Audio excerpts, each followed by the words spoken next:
Hello everyone, and welcome to Survival Live. Now, because of my 200,000 subscriber special, my server launch, as well as Minecraft Live, it's unfortunately been about 3 weeks since the last one of these live streams, so I'm assuming some people considered I even quit this series, but I have not, and so we are going to be back inside of this survival world, and welcome everyone to the stream. Hope everyone's having a great Friday. I know I personally am. One of the reasons why I decided to live stream on Friday today instead of, let's say, Saturday like I normally do is just because there's a lot of people that are not always able to make it to my live streams, so I thought by potentially doing a live stream at a different time, I can give access to more people to watch this one, and of course everyone else can watch it on the replay.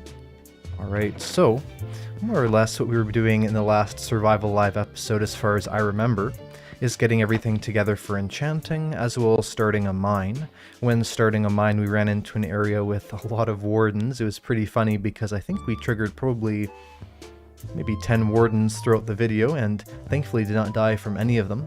But we did make a successful strip mine, and we also finished off by making what's over here, and that is a small sugarcane farm. Now this is nowhere near your ideal sugarcane farm setup, but it should be enough for us to get our enchantment table supplies. So we do have all the leather we need that we got from sort of exploring around earlier. And I think we'll be able to get enough paper from all this sugarcane, if not now, maybe by the second time we harvest it. But it's good to see that it seems like most people are doing well in the chat, and hello to everyone there. I hope everyone's having a great day, and thank you for making it to the live stream. And also I'll try to, in this video, respond to as many questions as possible, as of course a lot of people will watch these to learn more about Minecraft, and so I want to make sure that throughout the video I can answer people's questions that are about the game. But yeah, more or less we're going to go over here, and we are going to craft this sugarcane into paper. And of course I'll also see how much leather we have. I was able to sort through all our items a little while ago, so we actually have a somewhat sorted area here. It's decent.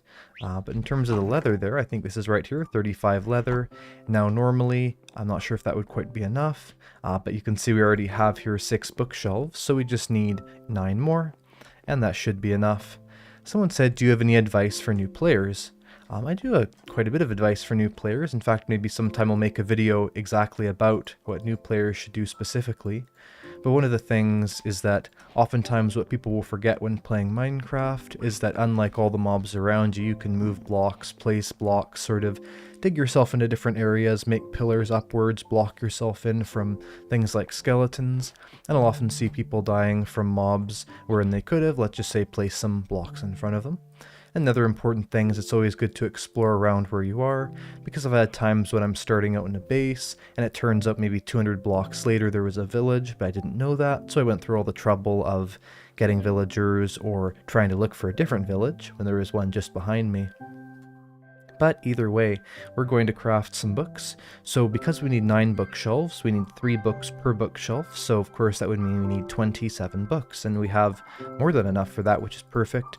I would craft all of this into books, because of course we can enchant with books in other ways. And I might make maybe 2 or 3 books, but we're going to want to save a little bit of leather for something else if we do happen to need it, as in we don't have no leather. And so more or less we're going to have to now get some logs or some planks. I think we do have enough. I remember in the last episode, or maybe the episode before that, we mined a lot of trees, so we have lots of stacks of the logs here. So we're going to craft some bookshelves, and of course this is how they're crafted with the 6 planks. It's actually interesting. I'm sure a lot of people have been quite excited by Minecraft Live, which was I guess a little under a week ago, or yeah, a week ago from tomorrow. And so something that I think is really interesting, now that we do have the first snapshot for that, is that the chiseled bookshelves, which I actually think is kind of a strange name because chiseled would sort of mean that they're stone. That's the wrong placement for that. Next you have a silk touch hoe I can break that with.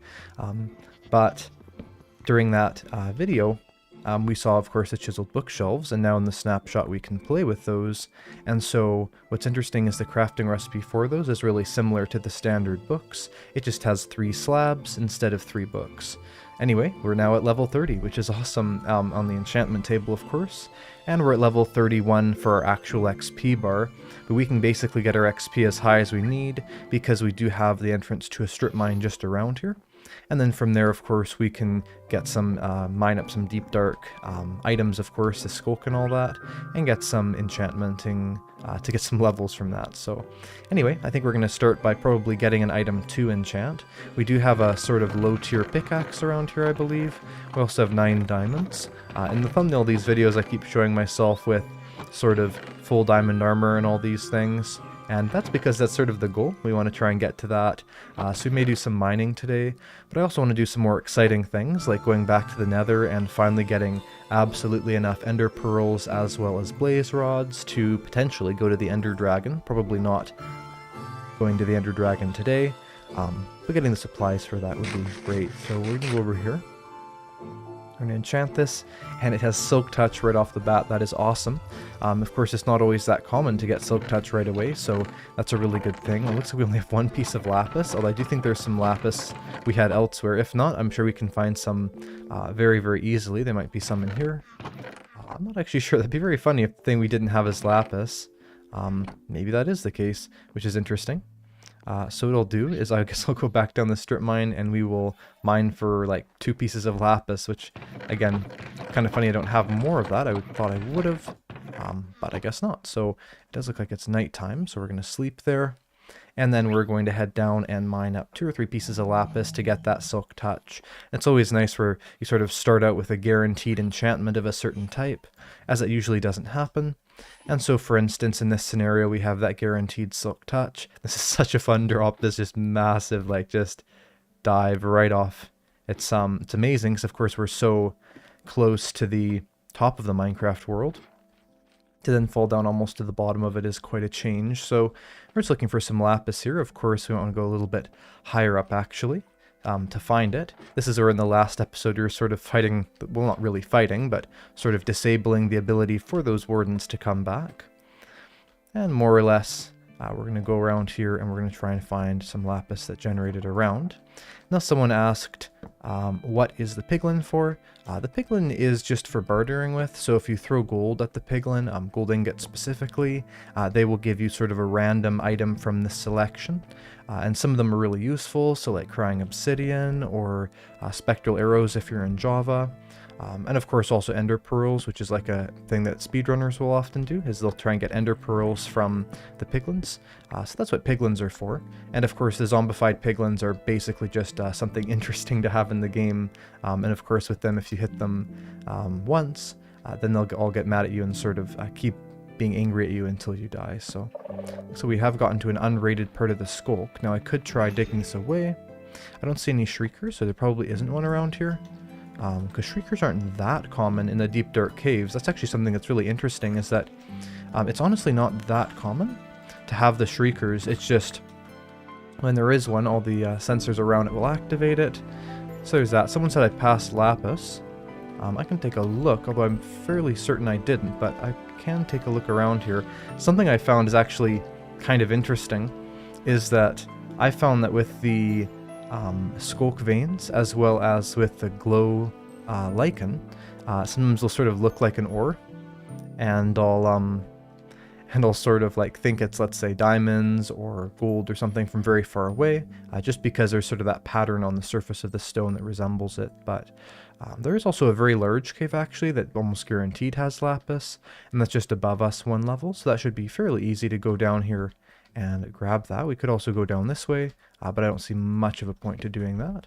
But if we go back to our strip mine tunnel, then of course we can find the way to that cave. Now I believe that cave was, I think it's right up there, so that might be a little bit too high, but technically the best level ever for mining lapis is basically right around here, so it's the mix between the deep slate layer and the stone layer.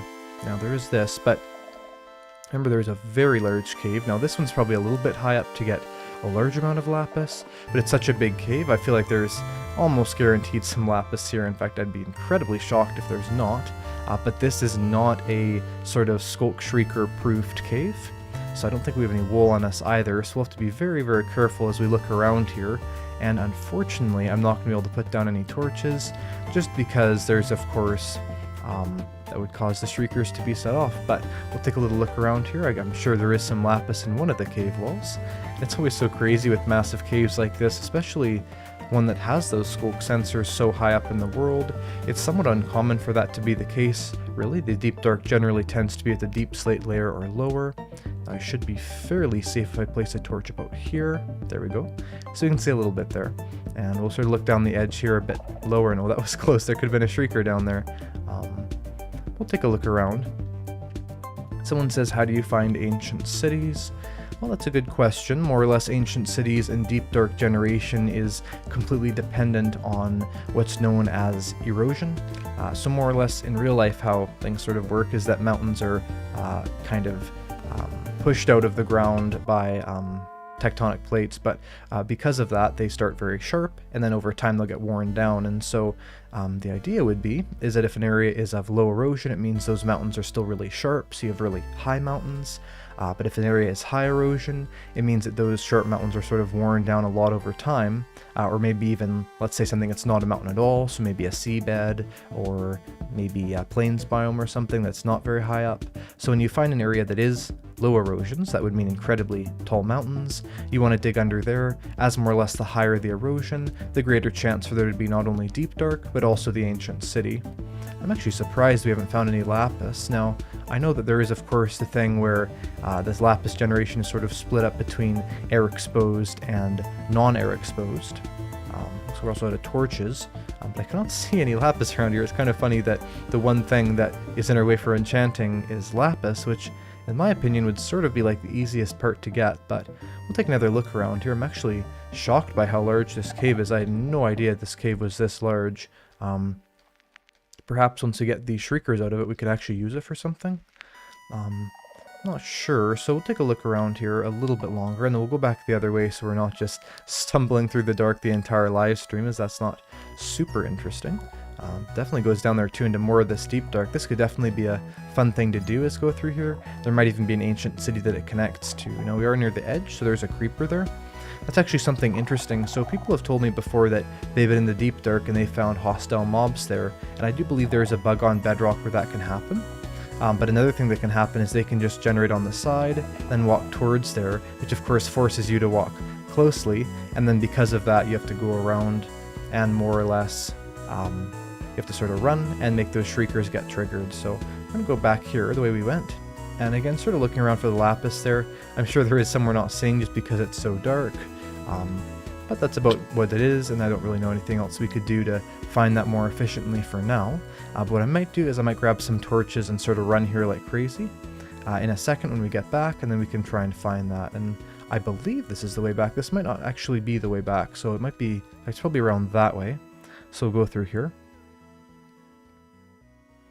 Let's take a look over here. Someone said, what was my favorite Minecraft update? My favorite Minecraft update was probably Update Aquatic. I'll say that a lot. But in terms of, you know, overall what update I think was the best for Minecraft, probably Caves and Cliffs update, if you treat it as a singular update and not sort of like, you know, 2 or 3 updates. But if we're looking at like a singular release, then probably something like 1.14 or 1.16, just because there's so much they had in them. But I'm sure if the Caves and Cliffs update was just in a singular update, then most people would probably consider that to be the best update, I would think, just because of how much it added.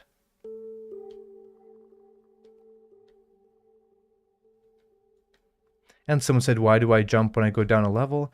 Because there's no way of getting down if I'm not jumping. So if you look, I'm crouching, and I have to jump, because if I stop crouching and I walk without crouching, then basically those can be set off. Because if I'm jumping while crouching, then those shriekers will not get set off. But if I am if I'm just standard walking, then it won't. So it's kind of funny that jumping does not trigger those if you're crouched, but walking does trigger them if you're, of course, uncrouched. So we're going to go over here. There's that torch we placed down. Again, looking around here, I think the problem is that a lot of the lapis that generates around Minecraft, especially around this area, tends to be the non-air exposed lapis, which means we would basically have to mine through some different items, sort of, let's say maybe that skulk or just the blocks around here to find it, or it might have not even generated nearby here at all, just because the game knows that this is an area that has a lot of that air exposure. Someone says, if I could add one update or one idea to Minecraft, what would it be? I would say probably one of them, I'm not sure how original this is, probably not very, but would be more food recipes to the game. I think there's things like, let's say, fried eggs or pumpkin pie that all the ingredients for that are already in the game, and there's even sort of variants of those kinds of ideas in the game already. And so I think it would only make sense to do that. In terms of everything else, another thing I would really like is maybe a new type of liquid in Minecraft I think would be really good. I'm not really sure what the liquid would be. But you know, we only have water and lava, and obviously, you know, in real life there's not a lot of naturally occurring things other than that, but there are definitely some possibilities. So maybe like an acid item, or perhaps, you know, even just a kind of muddy water item, or just something that's, you know, a little bit different. And I think that could be quite interesting because, you know, there's so much you can do already with all the liquids in the game. Adding some more could definitely make that have a lot more possibilities to it. So there's that. But those are probably some things I would add to the game if I could.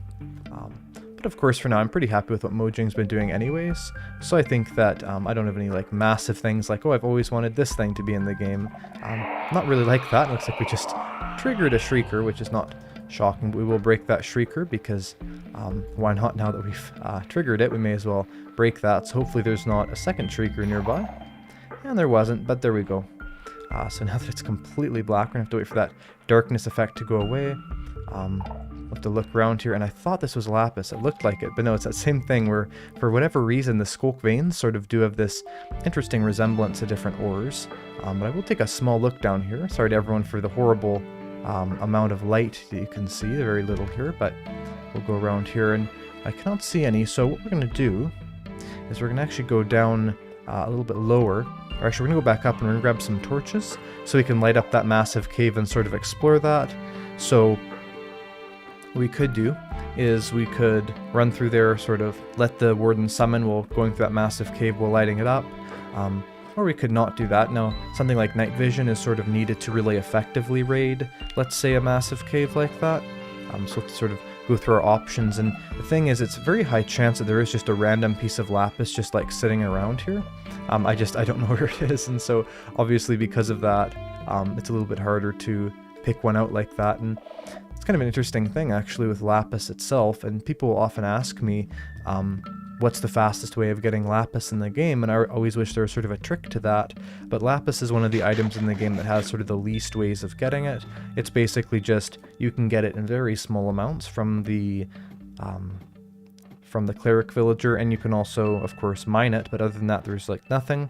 And there's also like very little uses of it outside of enchanting, just dyeing and enchanting. And of course there is the other thing. And if you're just hopping on here, be sure to like the stream so that throughout the course of it, it'll be reached by more people. For whatever reason, that's just how YouTube works. If more people like the video, more people will be able to see it as this stream happens. And also if you're new, as of course I am live streaming on a different day than I normally do, so you may have never caught a live stream before, be sure to check out my social medias. There they are. There should be links to the Discord in the chat fairly soon here. Of course, I have my Twitter at Eyecraft_MC, my Twitch of Eyecraftmc, Reddit r/Eyecraftmc, and I also have a second channel, which I do not have listed there. But you can definitely subscribe to me on there if you want as well for incredibly infrequent uploads. I think I've uploaded on there maybe 3 times. But either way, we're going to go back up here and we're going to see what we can do. Now, I thought we had more than one piece of lapis, and I'm confused how we even get a singular piece of lapis. I'd have to think back on how we did that, because generally when you're mining in Minecraft, you get a lot more than one piece. So I'm going to take a look back here, and more or less, we'll go to sleep, of course, so we don't have any hostile mobs that get us, because we're just in iron armor for now. We'll basically go through here, and we will take a look. Also some iron in there, which is actually pretty good. Thing is, too, is we might have just found that lapis in a chest somewhere. I'm not sure. We'll go through here.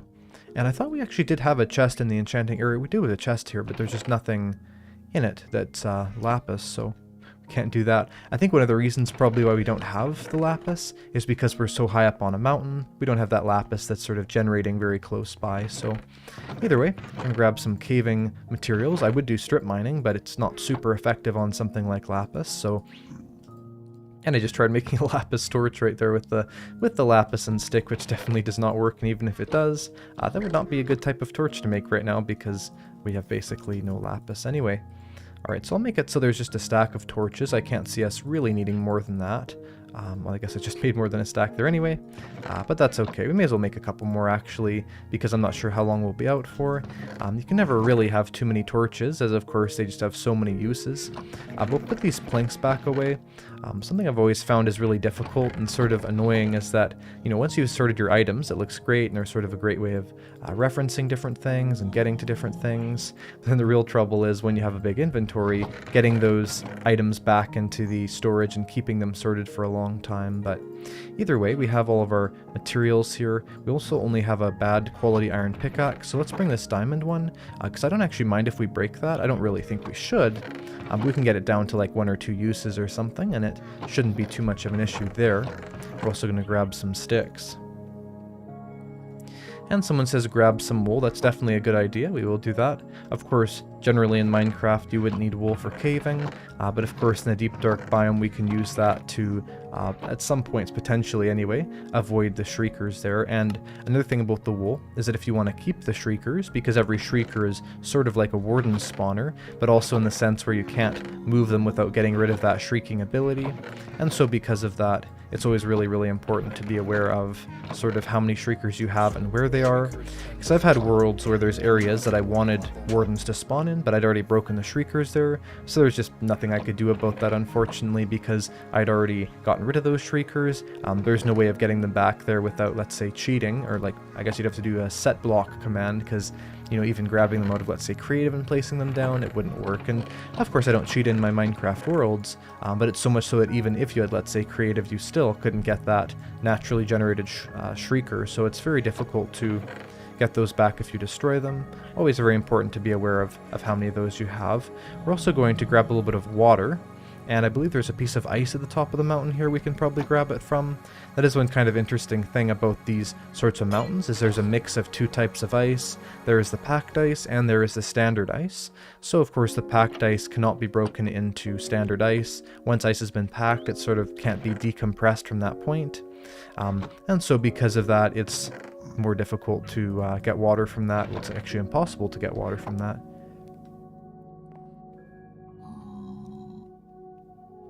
And also, if anyone has any questions, you can feel free to ask them in the chat, because I'll try and answer as many as I can at this point. Now, we have most items that we need, but I will put the sapling back. I guess we'll just put it in the wood chest for now here. But in terms of food, we're good. In terms of everything else, we're good. Of course, we'll grab some wool, because like someone was saying earlier, wool is definitely very useful. We don't have a lot of it, but we have enough, and potentially a plan for the future would be able to get some wool. And then we can use those to, of course, get some more shriekers and stuff, and a wool farm would be great. And we have a super chat that says, am I going to make any redstone farms in this world? Hopefully. Of course, I think that every Minecraft world eventually at some point is improved by, let's say, you know, different automatic farms, things like raid farms, or even just a witch farm.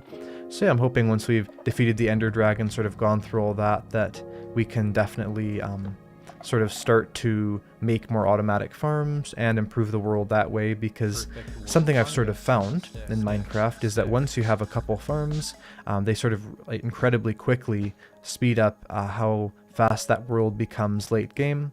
And of course you can't really build a massive automatic farm until you're late game anyway, but it really does seem to speed them up even more.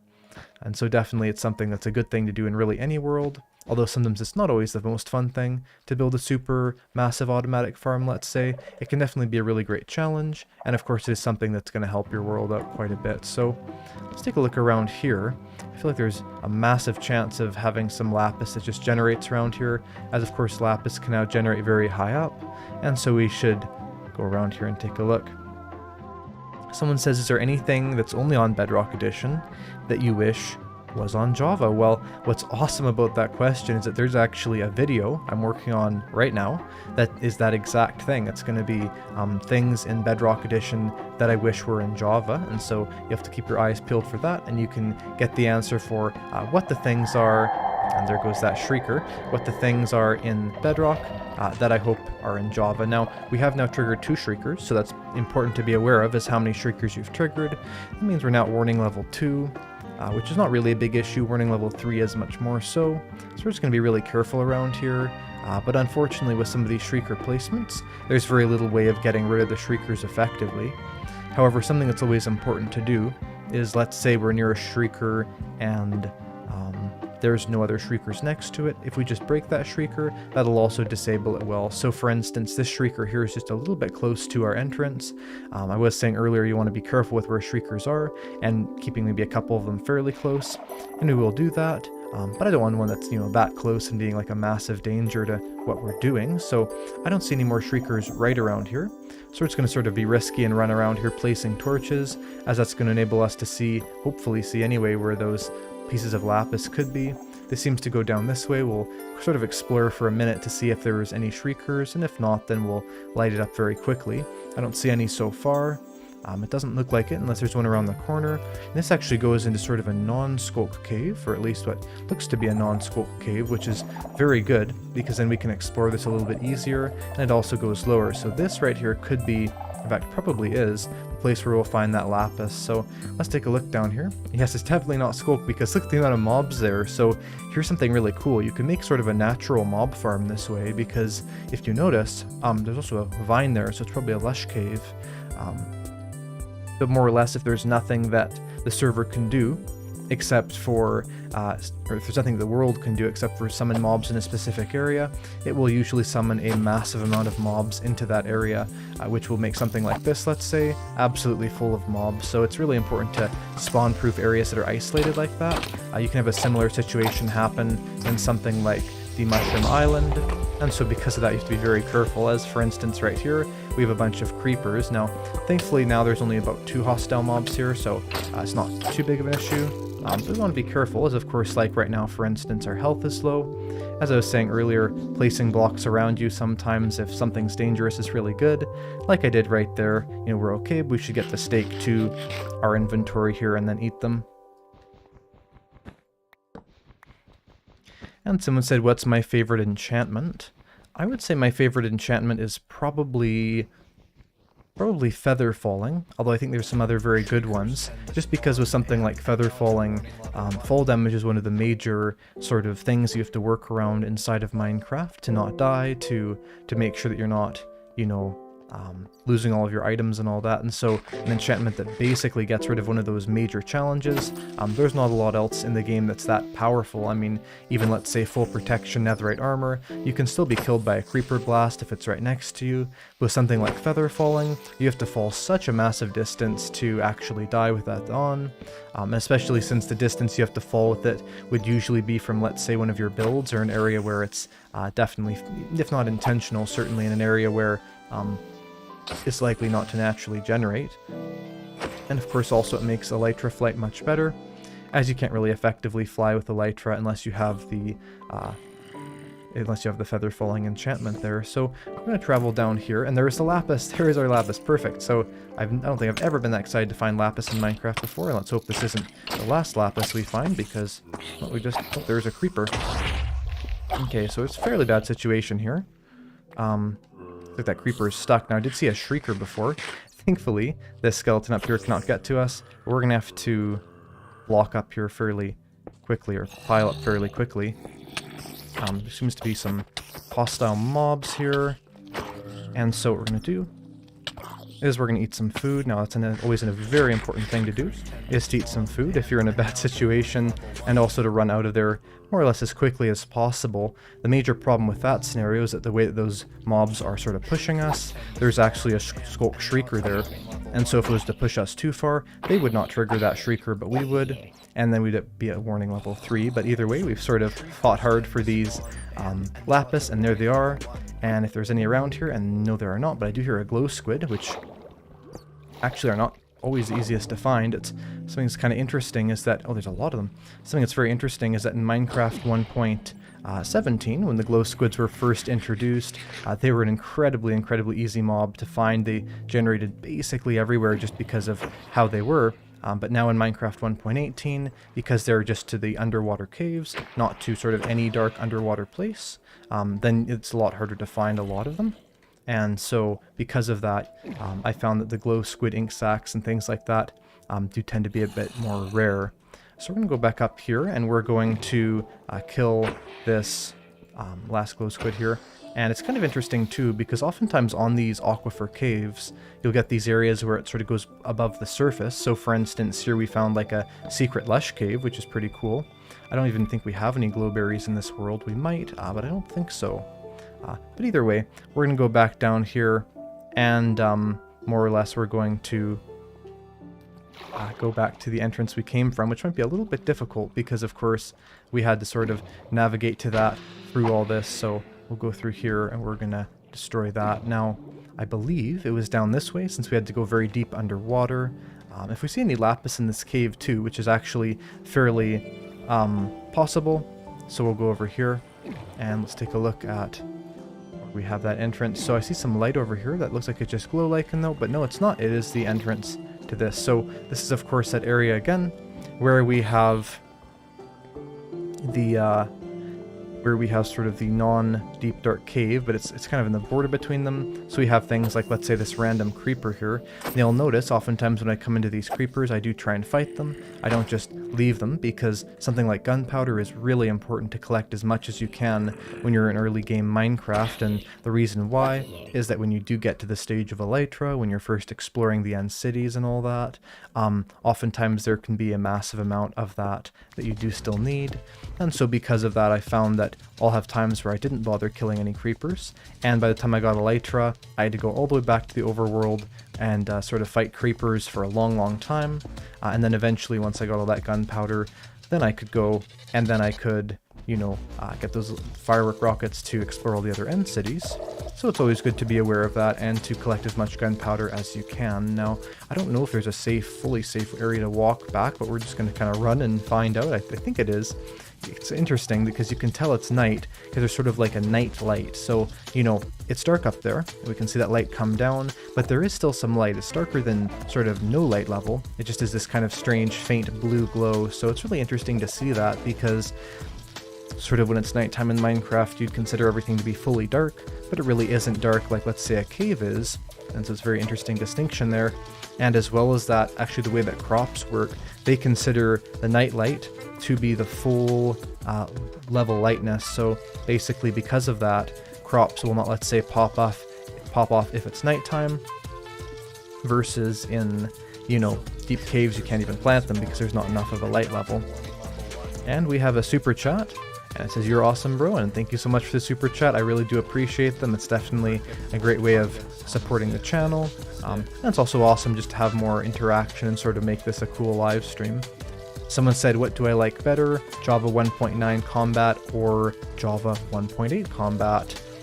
Well, I would say that I personally am better at 1.9 combat than 1.8. I think that both of them have their strengths and weaknesses.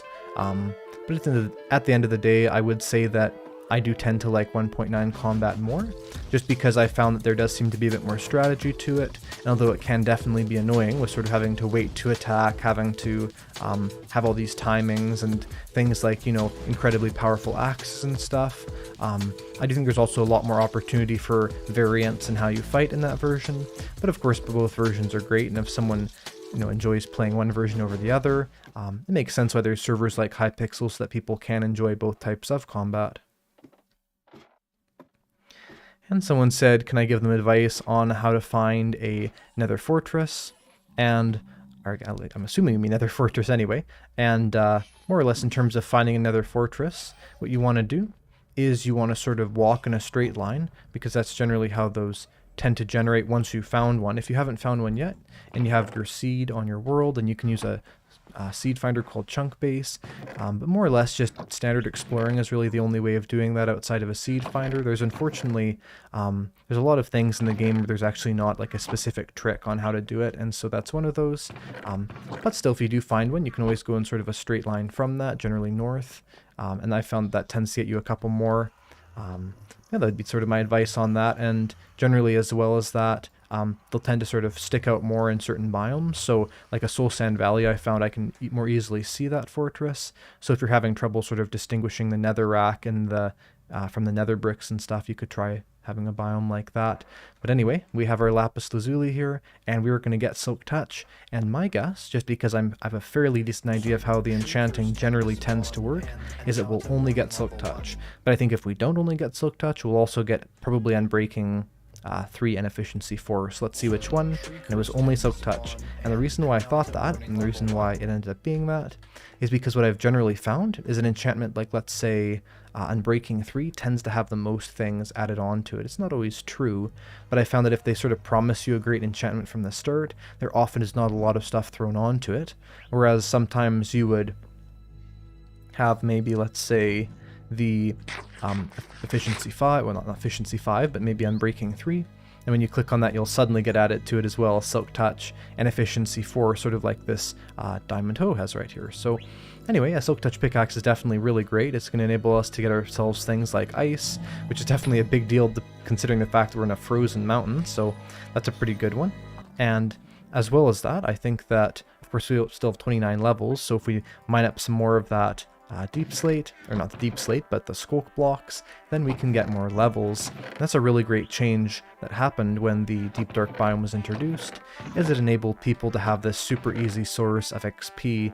And you know, in Minecraft, there's only really a couple ways of getting XP. It feels like something you sort of get for everything.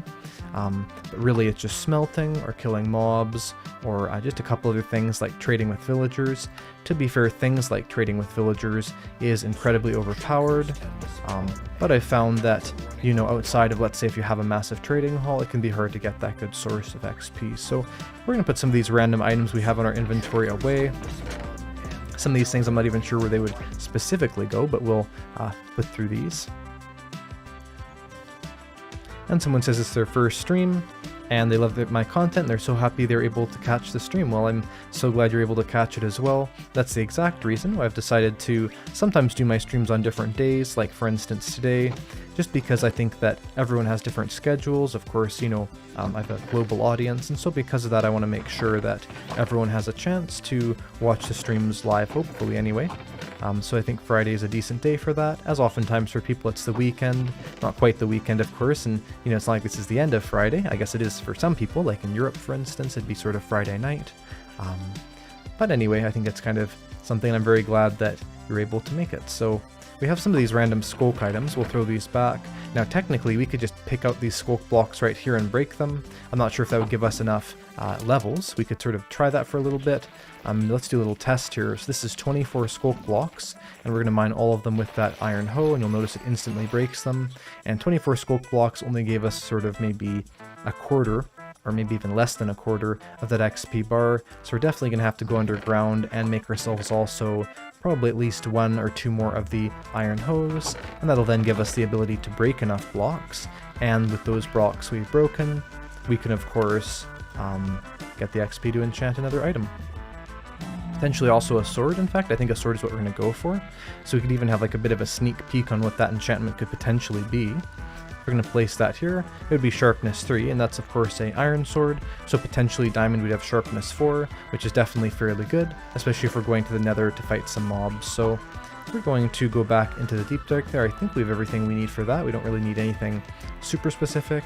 We're just going to mine a bunch of stuff, and we're going to do an amazing, massive drop here. Definitely a bubble elevator, something like that would be cool soon, but of course we're so early game that it would be kind of a waste of time to work on that right now, because we'd just be very slow at that. So we'll go through here.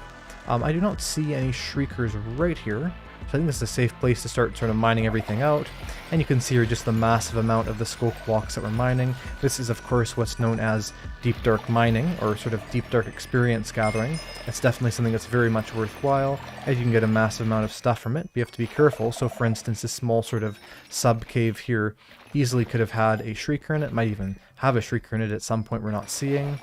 And so there's always this risk with the deep dark caving to, let's say, upset a shrieker. But we are now at the 30 levels, so we may as well go up to 33, although it's sort of a small waste in the amount of XP. As of course, something interesting that you may not know, although you probably do, is that as you gather XP, less and less of it sort of applies, so it's a little bit less potent as you gather more, and because of that, to get from level 1 to level 2 is much easier than it would be to get from level 30 to level 31, as of course getting to level 1 in Minecraft is very, very easy. You need to collect just a super small amount of XP for that to work out.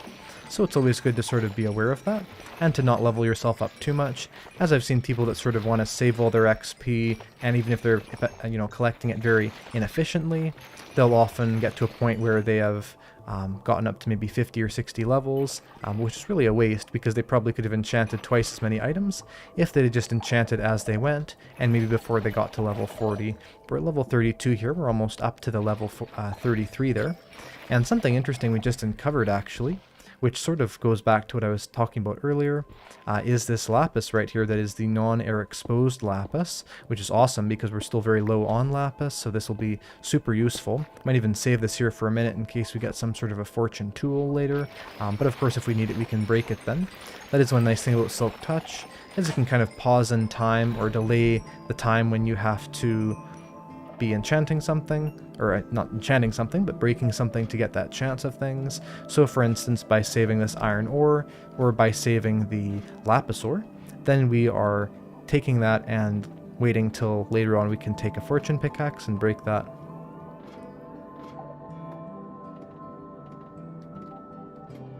Let's see.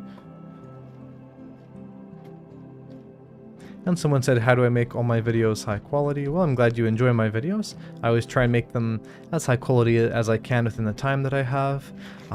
And mostly it's because YouTube is my full-time job, so I'll just try my best to put all my effort into making a high quality video with interesting subjects and sort of a lot of info for people, as of course most people do watch me to learn more about Minecraft, and so I want to make sure that that's the main thing that I'm presenting through my videos.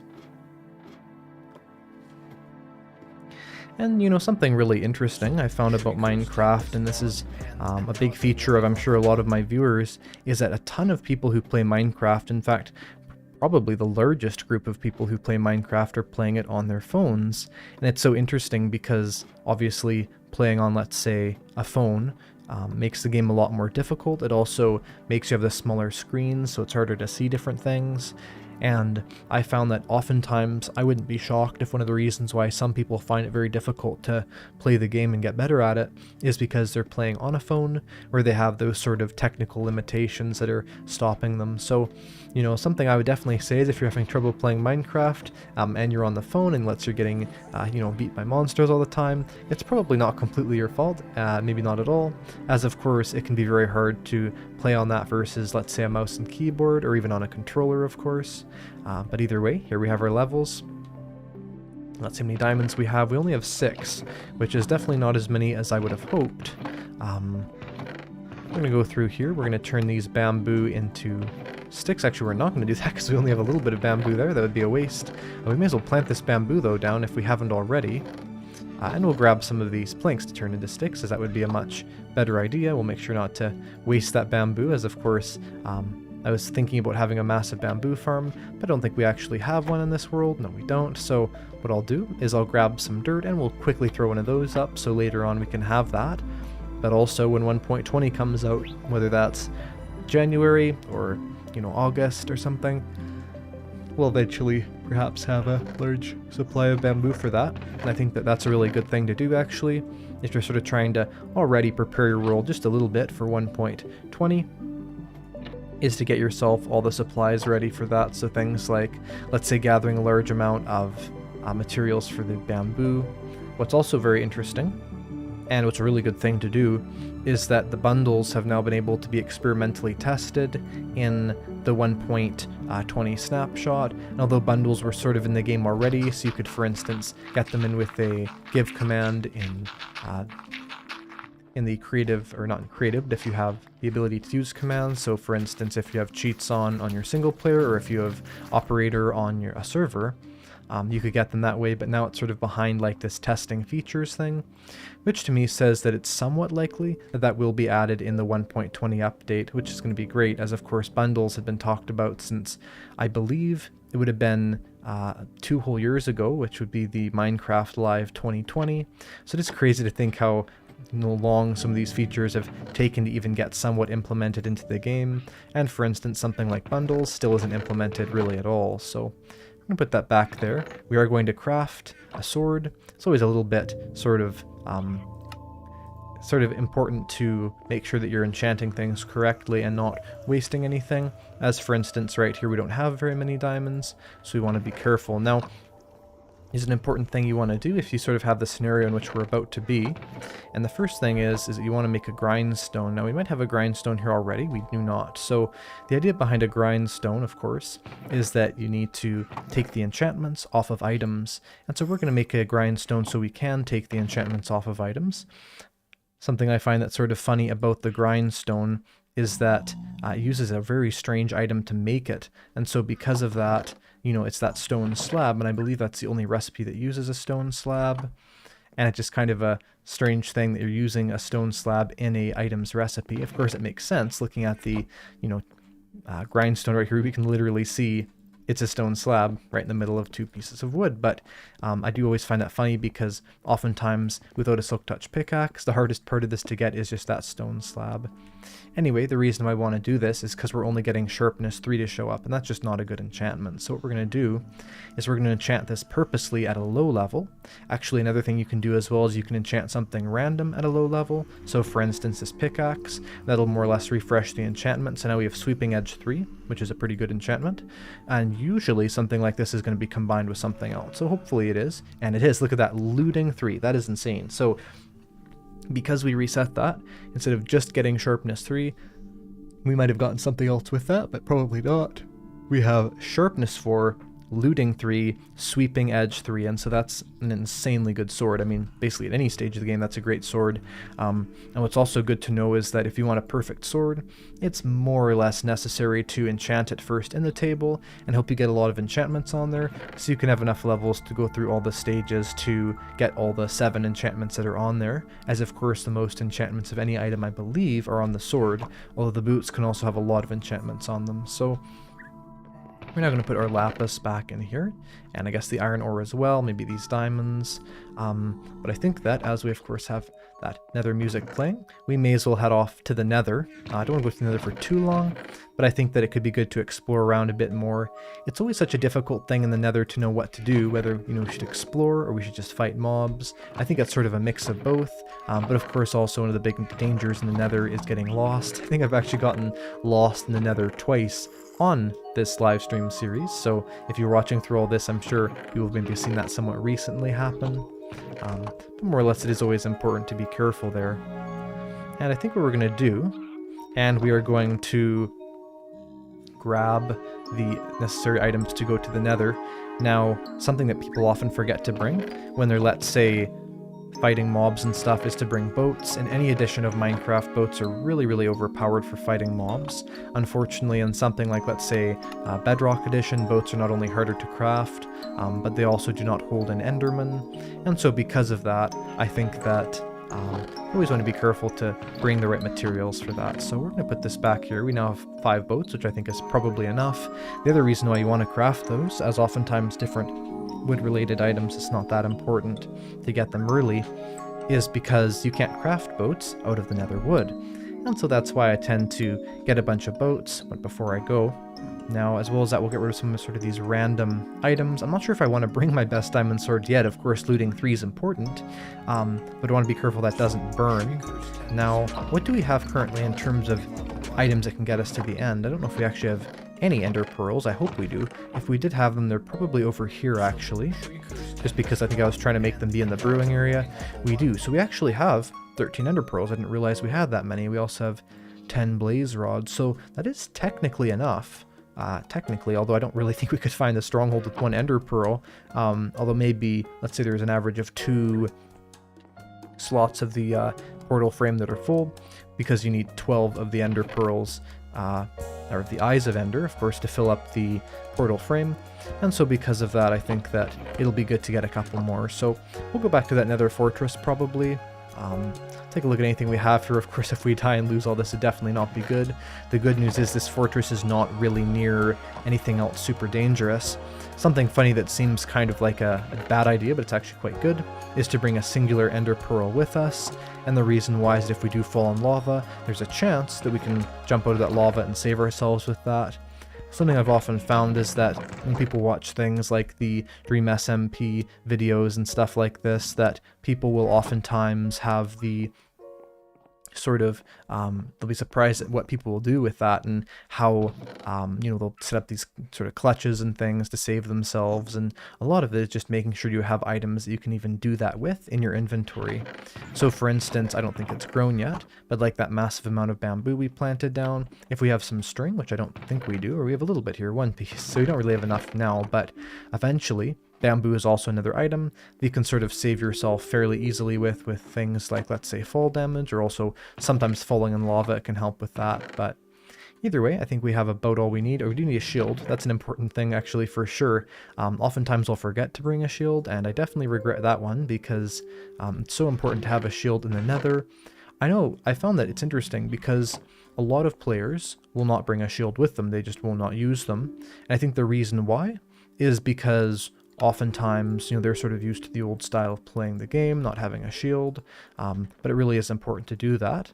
Now, someone said reduce my UI size. I actually have a very good reason why my UI is fairly large. Now, personally, I don't think this is that large, but the reason why is, number one, the vast majority of people that watch me on phones, and so if the UI is not big enough, then people on phones cannot tell what's going on, what I'm pointing to, so that's the main reason. The other thing is that on my settings here, so if I go to the video settings, I believe it'd be here, I change the UI size even 1 bit, it becomes a little bit stupid. So if I go to UI size 1, for instance, yeah, I don't think anyone's gonna be able to see that. If I go to UI scale 2, even there it's incredibly small. I mean, you just cannot see what's going on at all. It's a bit ridiculous, honestly. And if I go to the video settings and go to UI size 3, even then that's also incredibly small, and I just have no way of interacting with something that's this small, and you know, there's no way anyone on their phones could see what I'm doing, or I can barely even see what I'm doing. So that's why I go at UI even 4 times. You know, I guess that's the next one I could do. Even this one is just still very, very small and really not able to be used effectively. So that is why I use this scale, because it is a bit big, but I do prefer it, and then I can also really easily see what items are there. And I still have sort of a wide field of view of what's going on. So here we are in the nether. Make sure to have sort of our important items on our inventory. So things like the boat and the ender pearl, I'm sure we'll have a lot of use for that water bucket here in the nether. But either way, we do have a decent amount of supplies. I think this looting 3, sharpness 4, sweeping edge 3 sword is definitely the best item we have so far in this entire world.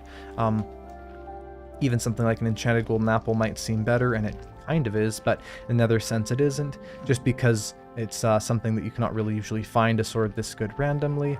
But something like an enchanted golden apple, you can find those randomly, especially if you have a lot of ancient cities around.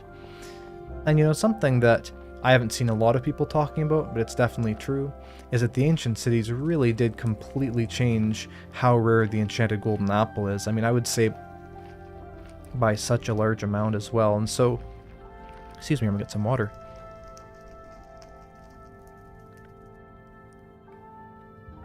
But anyway, more or less with the enchanted golden apple now being part of the ancient cities, it's just so much easier to get that.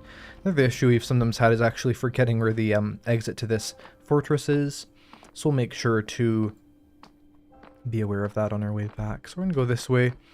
We'll make sure to be sort of all the way saturated. That's often a really important thing to be aware of, is to make sure to eat enough. I found that very often when someone dies, it's because they didn't eat enough in their game, and so because of that, then they would just not regenerate their health fast enough, as generally if you have eaten enough, you regenerate health incredibly quickly inside of Minecraft. So there's that.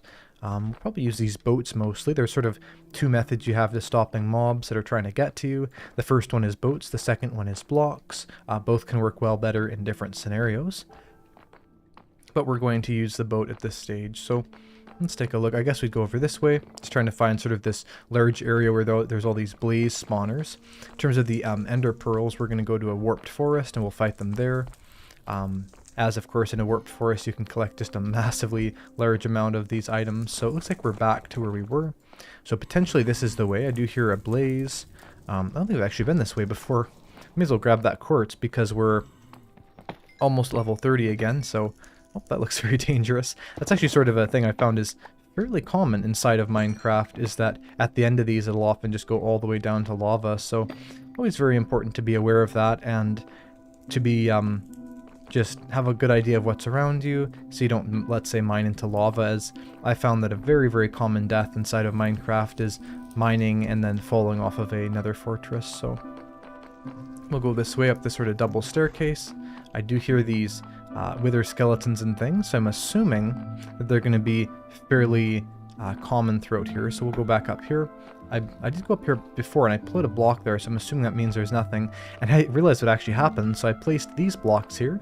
These are here to stop wither skeletons, but I thought they were there to tell me that I shouldn't go this way because there's nothing there. So it's always very important to be aware to make sure that sort of the signs you're putting up to make yourself have more info on what's around are very clear. Or you might have another misunderstanding, like let's say what I had there. So I believe through that sort of soul sand shape like that, we can then get to those nether fortress or those spawners. And someone said on Bedrock Edition fortresses are absolutely swarming with enemies. Well, they definitely can be on Java as well.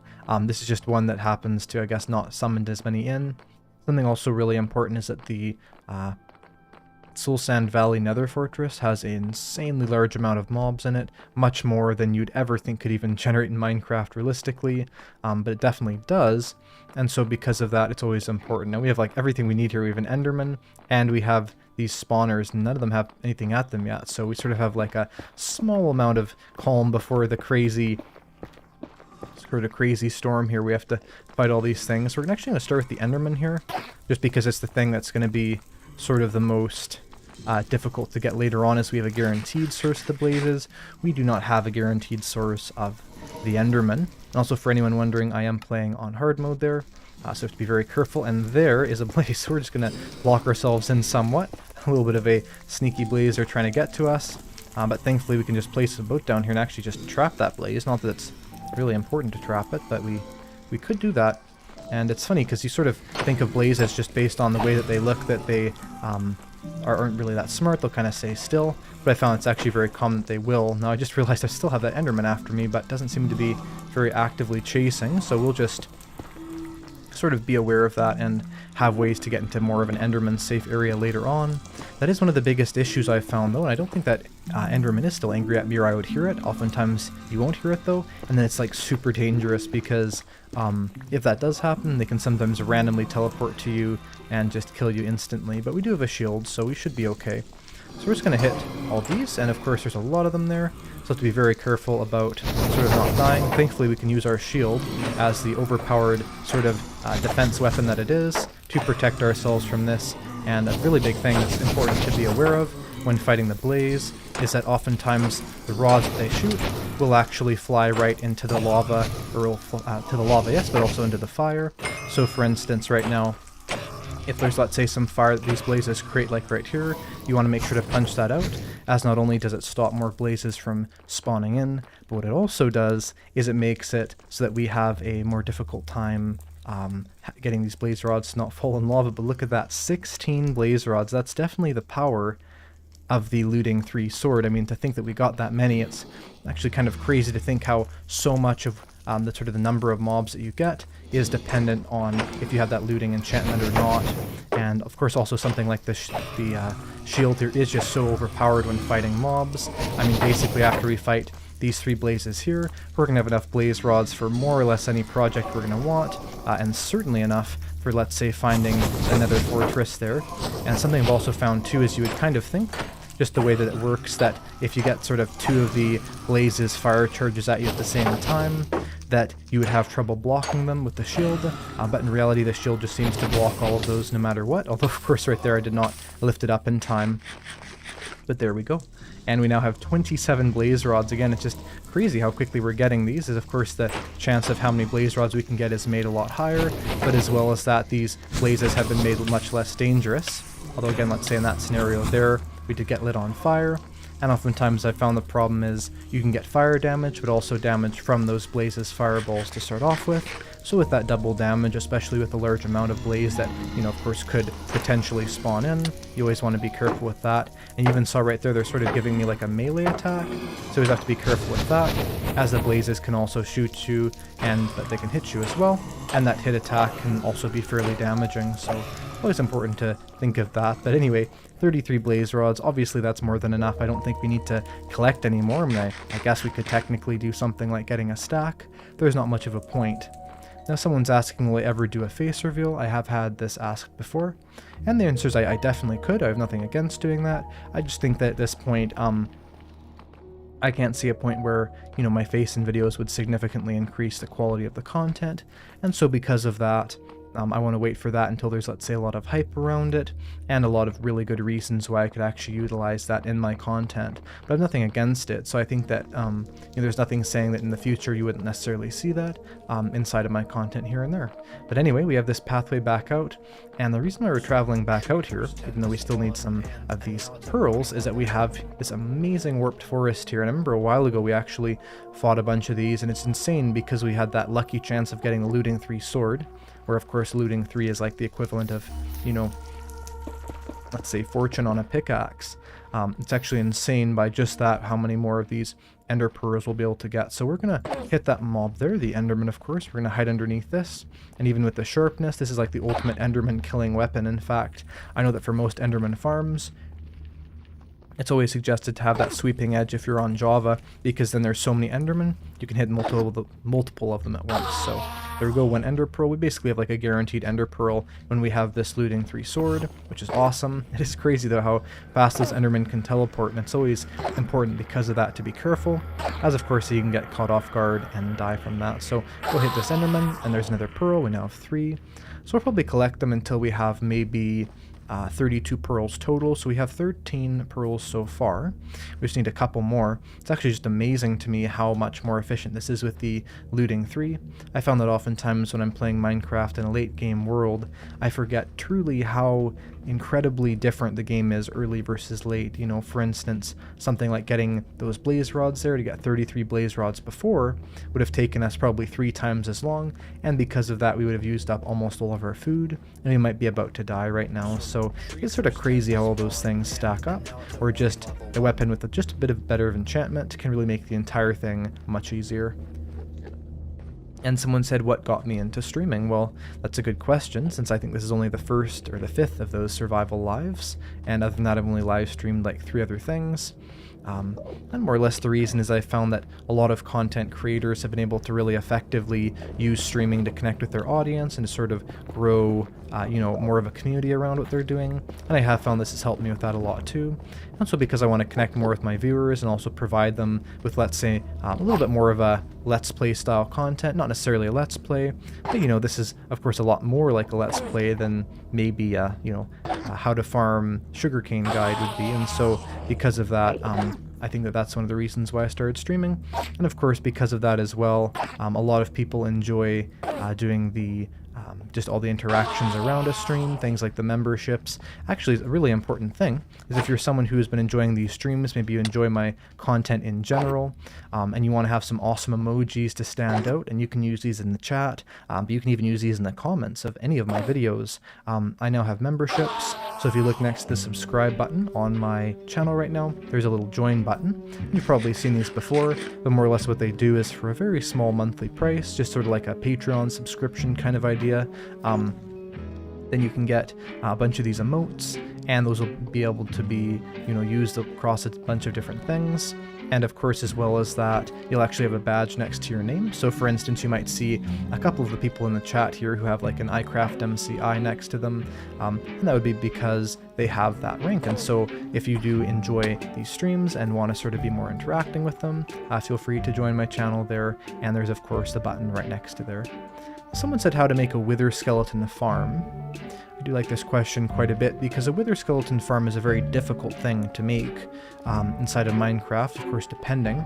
And I think that there's a lot of different methods to doing that. The first one is, of course, simply killing wither skeletons for their skulls, but obviously a dedicated farm, a fully automatic farm.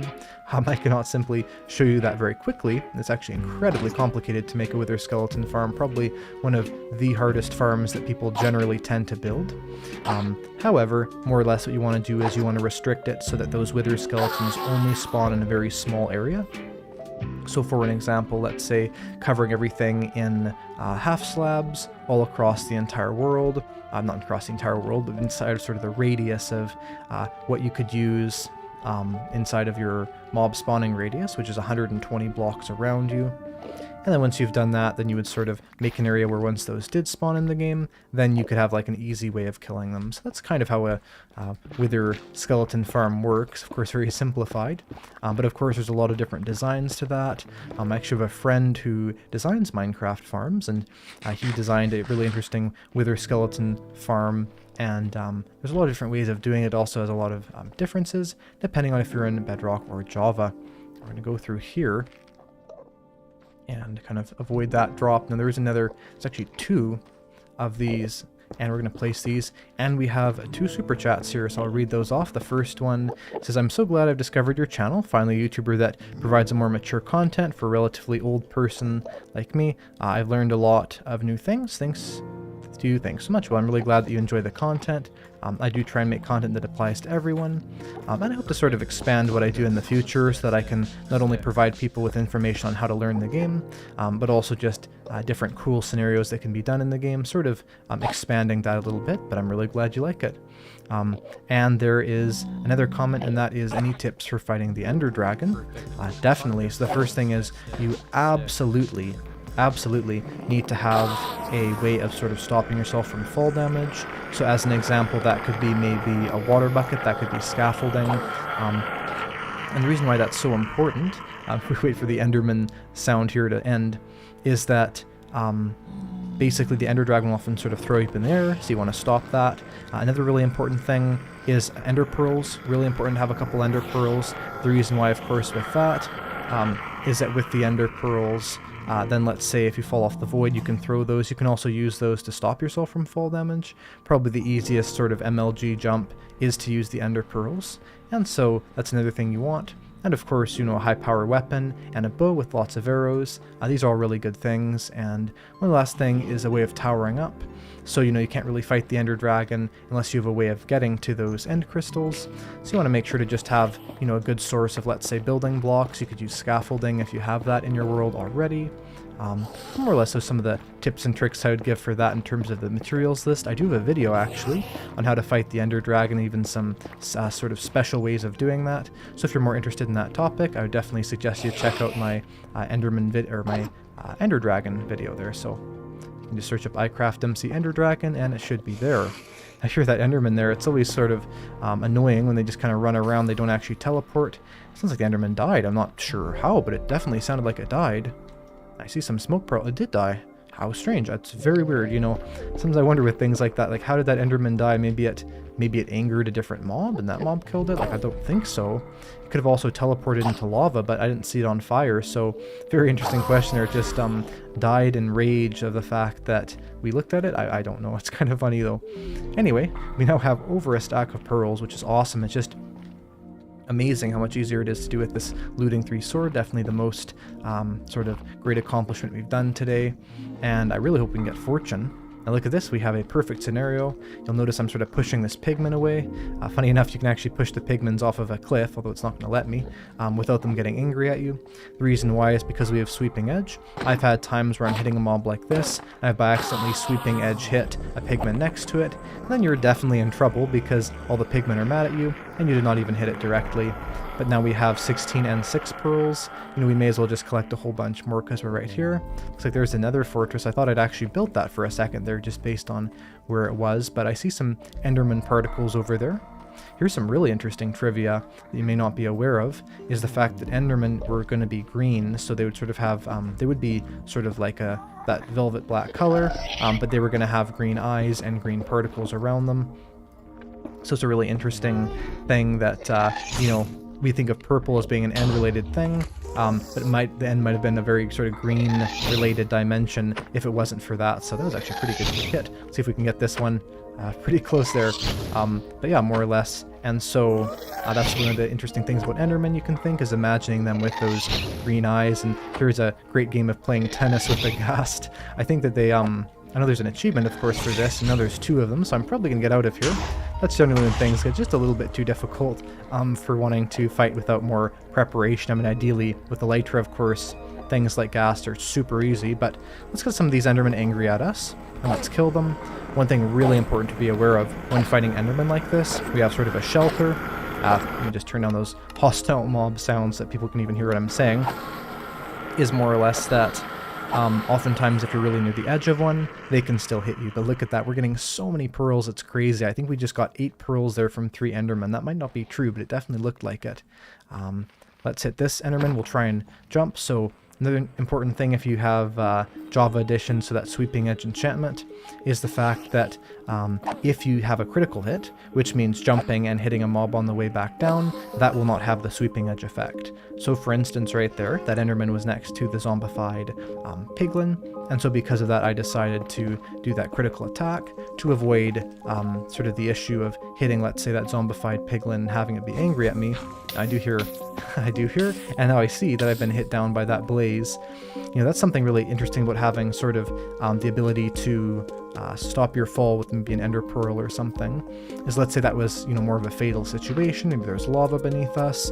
If I hadn't have, let's say, you know, just dropped a couple blocks, I could have died there. And so it's always important to really be aware of different scenarios and what you can do in them to save yourself. Because there actually did have some notice to run away because I heard that, but I really didn't do anything about it yet, so I sort of didn't have enough time to get something to save myself there.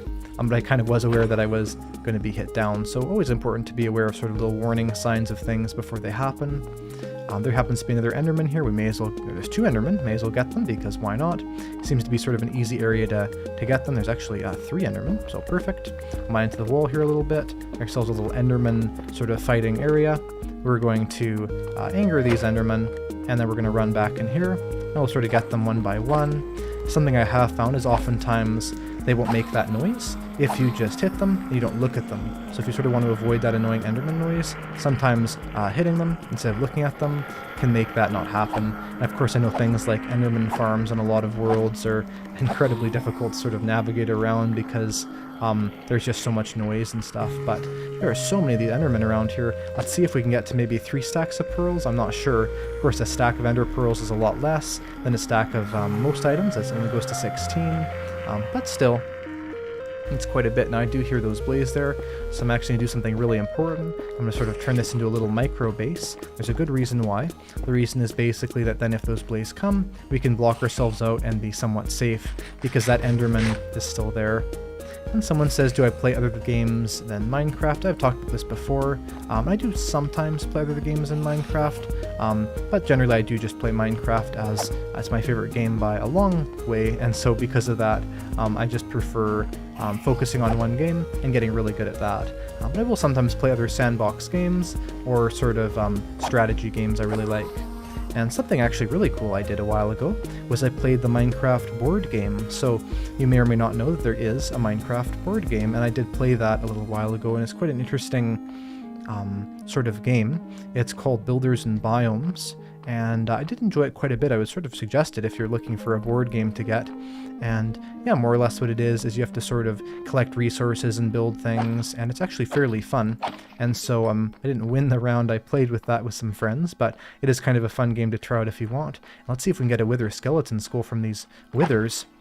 The trick with fighting withers is to make sure that you're not lagging too much, which is obviously something you can't really control very easily. And the reason why, of course, is that if the withers just get a little bit too close to you, then they can hit you, but you actually have more range than they do. That's why fighting mobs is not sort of impossible not to get hit first, is because you can hit them first. But of course we did not get any skulls, which is not shocking. We'll throw away some of this so we can at least collect the bones. of those, because why not? And we'll make sure that we're not sort of missing any skulls on the ground there, because actually one side at a time I was fighting for those wither skeleton skulls, and something that happened was basically as I was fighting those, the skull that I was trying to get fell in lava because I didn't have enough inventory room to pick it up. So it's always really important to be aware of things like that, because losing a wither skeleton skull is a big deal. Alright, so I think this is the way back. Someone says, any cheap and easy iron farm idea. I have seen, and I haven't actually built one yet, but I've seen this really interesting iron farm going around lately where they sort of build it in the ground. So I may eventually make a video about that, I'm not sure, but yeah, I think that ideally the best one, of course, would be the one that uses the least resources. Not necessarily the quickest, because usually after a while a iron golem farm gets to a point where it's kind of useless the amount of iron it creates anyway, unless you're just building with iron. So for sort of more of a mid-tier iron farm, definitely look for the design. I forget the name of it, maybe someone in the chat knows. The design where it's sort of in the ground like that, because it seems like they're just super simple.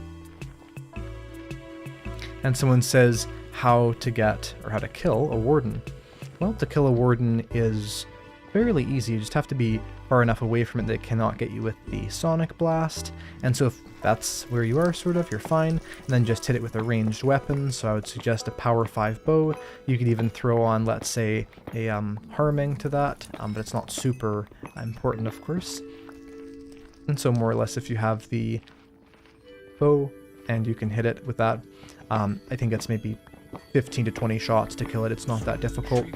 So that's kind of how you kill a warden, just get away from it and hit it.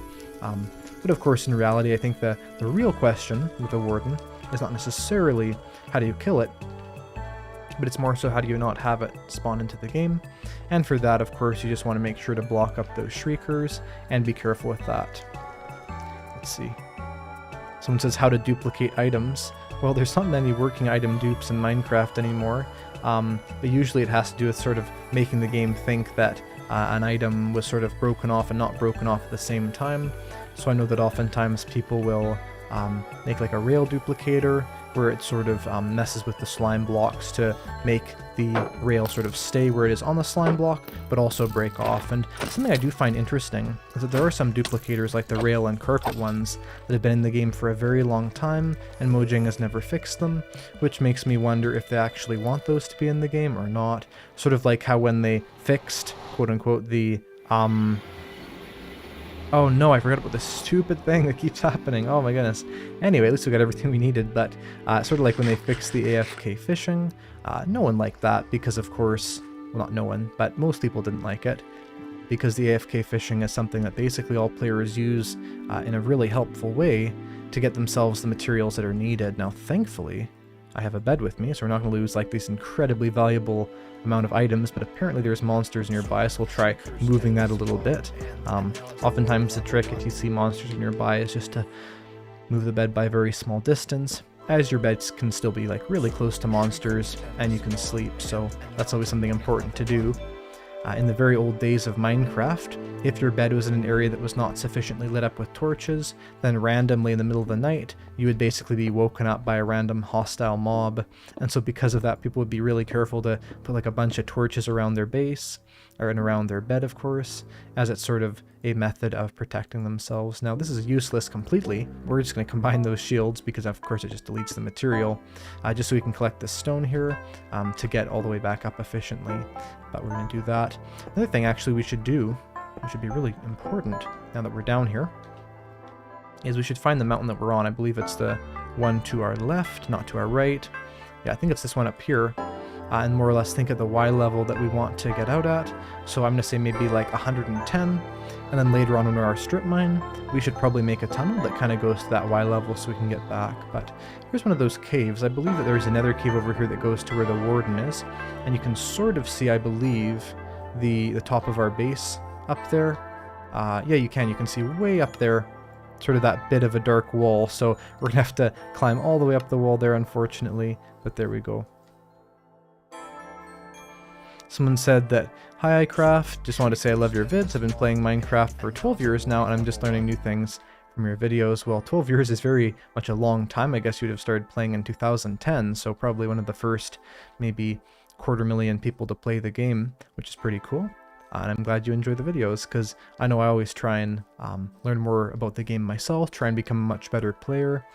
One of my goals actually for my channel is to sort of show the act of playing of the game as well as just the facts, so I can sort of communicate to people maybe through action or through different scenarios how you can play the game in a more sort of 4D chess kind of way, not just, you know, snow blocks are crafted with 4 snowballs kind of idea, but also things like, let's say that you can use powdered snow as a entrance to a secret base if that's combined with scaffolding. So, you know, there's all kinds of interesting things like that that I really do want to talk more about, but I'm really glad that you like that.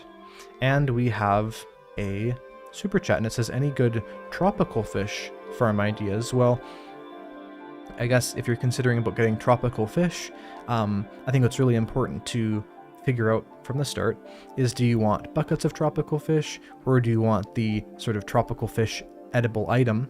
Of course, the tropical fish edible item is basically useless, as something like, for instance, cats wouldn't eat it, and things like dolphins won't eat it. And so, but I'm guessing if you want sort of a tropical fish for an aquarium, a lot of them in buckets, generally the idea would be to find a lush cave in an area that is not near the ocean or near another bit of water, and then more or less a huge amount of tropical fish will spawn in the lush caves, especially if you sort of move around there. I found that almost always when I'm in like a large amount of water in a tropical or in a lush cave, so for instance you could place a bunch of water buckets on the roof and let them sort of flow down in a massive area, then you'll find so many tropical fish there you'll not know what to do with it. Someone says, am I going to make another stream on my server soon? Well, I definitely want to continue to stream to multiple areas, but I want to really focus at this point on this Survival Live series, as I feel like a lot of people have enjoyed watching through it. I think the first part has like 70,000 views, and so I'm hoping that I can sort of find a good mix between all these different things. But either way, here we have all these Eyes of Ender. We could find the stronghold. I mean, that's awesome. I don't know if we should right now, but we could. And so I think that we'll get a sort of a full inventory of what we have, but this is really exciting. Of course, we have the Ender Pearls like that. Now, I've sort of seen 2 main ways that people tend to do things surrounding the stronghold. The first one is that they'll not do anything with it until they have all their stuff ready. So for instance, they'll not even find it. But I've seen what other people will do is they'll find it first, they might even make a temporary base in it first, and then eventually what they'll do is they'll of course sort of fight the Ender Dragon there. But personally, what I want to do right now is I want everyone in the chat to spam what they want me to do. Should I wait to find the stronghold? Of course, we won't go to the end yet, but wait to find the stronghold until the next episode, or should I do it today and find that stronghold, and then we can have sort of the opportunity to eventually go to the end a lot quicker. So just tell me in the chat there, stronghold or not going to the stronghold this episode. And as that happens, I'm going to put back some of these boats, and we'll see if people want me to do that or not, as of course, you know, there's sort of some advantages to both, and it looks like almost everyone is saying today. It looks like a very large amount of people are saying today, so it's awesome, but make sure to keep telling me what you want, keep voting there. We want to make sure that we have a large amount of people saying that, and it's always interesting to see all the people in the chat saying their opinion that don't usually talk in the chat, so it's really cool to see just the amount of people that are on the stream and things enjoying that. And of course, I think that, you know, in terms of if we're going to find the stronghold, I've actually not talked about ever on a video before how to find a stronghold, mostly because I haven't really covered that subject in great detail, although I probably will eventually, and so I could have some great knowledge here as to how to find that. But yeah, it looks like everyone's like today, so there we go. We are going to do it today, absolutely. So you guys have your wish granted. We're going to the stronghold today, which is awesome. So according to the materials we have, we do need a lot of different things to do this, because of course we're in the mountains. We're not exactly sure where this stronghold is. In fact, we have no idea where it is.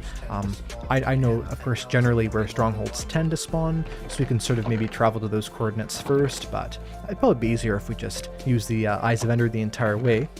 Now, what I mean by sort of knowing where they spawn is that generally how the strongholds work is they'll spawn in these concentric circles, or like these circles that are inside of each other. So there's these certain coordinates where you're going to find a stronghold. But anyway, I think that we're going to probably make a second shovel so we can dig through a lot of ground if we have to. I'm certainly not the very best player in terms of finding strongholds more efficiently. I think the idea is just to not overuse those Eyes of Ender, and it's really a fun part of the game because, you know, before the Explorer map was in the game, before we had the Buried Treasure map, we had the Eyes of Ender, and I think that, you know, inside of Minecraft, things like the Buried Treasure maps are great, but I feel like, you know, sort of more true to Minecraft's sort of old style core of what it is, really is these Eyes of Ender and finding it this way. So just to be safe, and because of course once we're actually in the end, we're gonna have so many Ender Pearls it doesn't even matter. Well, we might not use all of them. We're probably gonna make ourselves 32 plus 8, so 40 of the Eyes of Ender. I think that's a good number. And of course it might seem like too many, but I think it's fine. Something I always find really funny actually is the fact that with the Ender Pearls here, they stack to 64 if it's an Eye of Ender, but if they're an Ender Pearl, they don't. So like maybe the Blaze powder sort of reinforces them, but here we go, here are those Eyes of Ender, and of course we can use those. I think 40 is way more than we're ever going to need. 24 steaks probably enough. Trying to think of any other item we might want to bring. Oftentimes I'll forget something, but actually I think a lot of torches is in order, because of course once we find that stronghold, and I hope it's a big one, because I've found strongholds where, no joke, it is just the end portal room and probably 2 to 3 things that are connected to it. So it's always important, of course, to make sure to have a lot of torches when you're exploring the stronghold.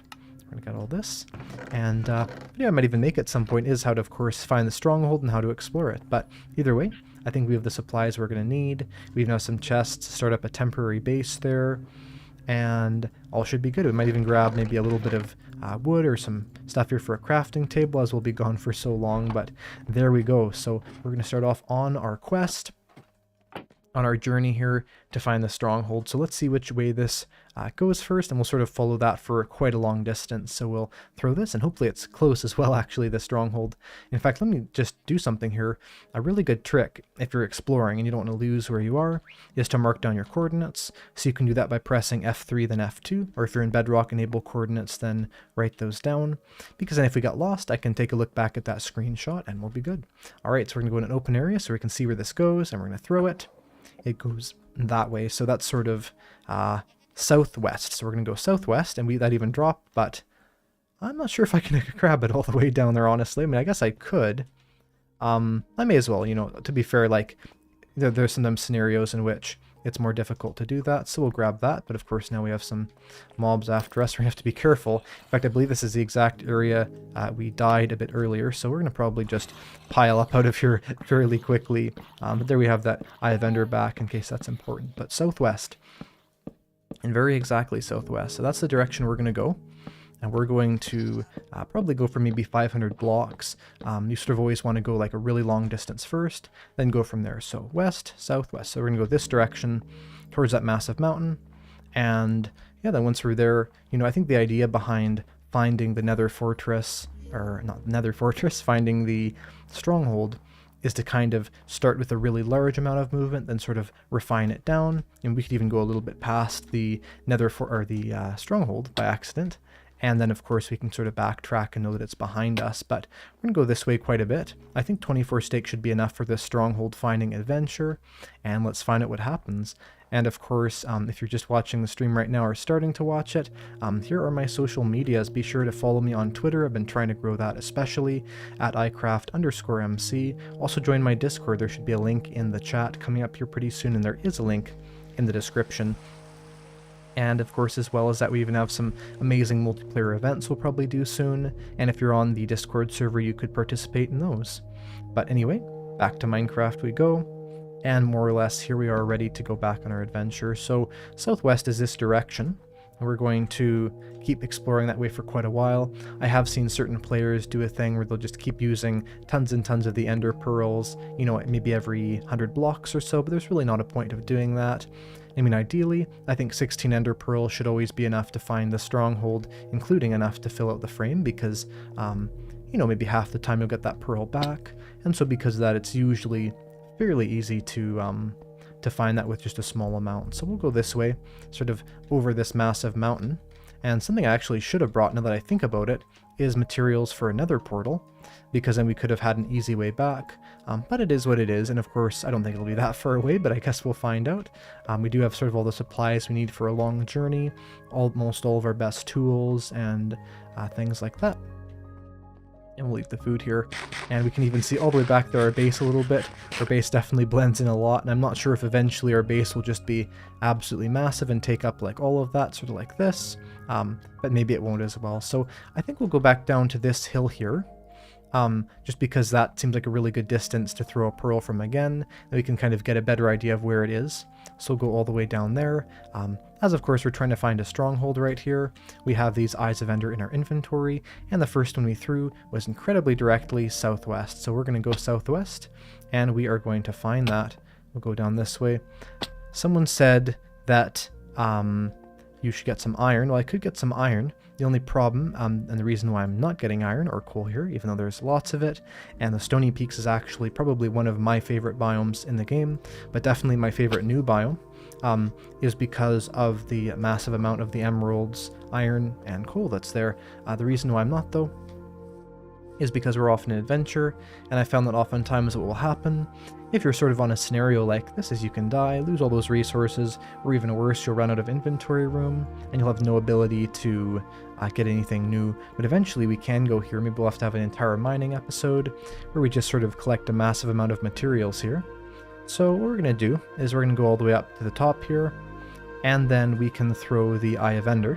I think we'll probably throw it from up here, and let's see where it is. So we know our base was all the way back there. Here, right here, so let's see which direction this goes. And it still goes this direction, but a bit more exactly, so closer to being purely south, and it dropped again, so we still have not lost any of these. Not like it matters too much, but we'll probably travel to that mountaintop there, and there we go.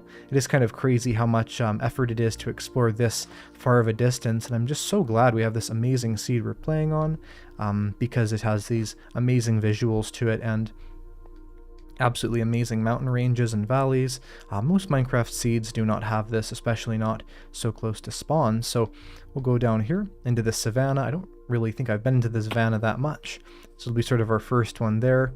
And we can go through here, and I think there's actually some very interesting world generation up ahead that I'll talk to you about, because I believe something I've been looking into a lot lately, actually, I've sort of always been interested in this, is the way that the Minecraft world generates. I think that there's some really cool things you can do with that. So for instance, if you're in a dark forest will be bordered by a birch forest, which will be bordered by a standard forest, which will be bordered by a plains biome, just based on sort of how things naturally generate. Now, of course, that doesn't always happen, but it almost always does. And so because of that, you can really easily sort of predict what biomes are going to be around you. So here we are, and this is what I thought it was. So I believe this is Stony Shore, and this is something I've not seen people talk about that much, but it's the fact that in Minecraft 1.18 and onward, what's changed is the fact that you can now have shore biomes along rivers. So of course this is fully a river, you know, there's no ocean around here whatsoever. The river sort of keeps going on that way. I think it eventually reaches the ocean, but it's definitely not an ocean here. And yet we have this Stony Shore. I've also seen it with beaches, so you sort of have this inland beach, and I really enjoy that part of the world's generation because it makes a lot of sense. Of course, in real life, you have beaches along rivers all the time, and of course, you know, there's even stony outcroppings.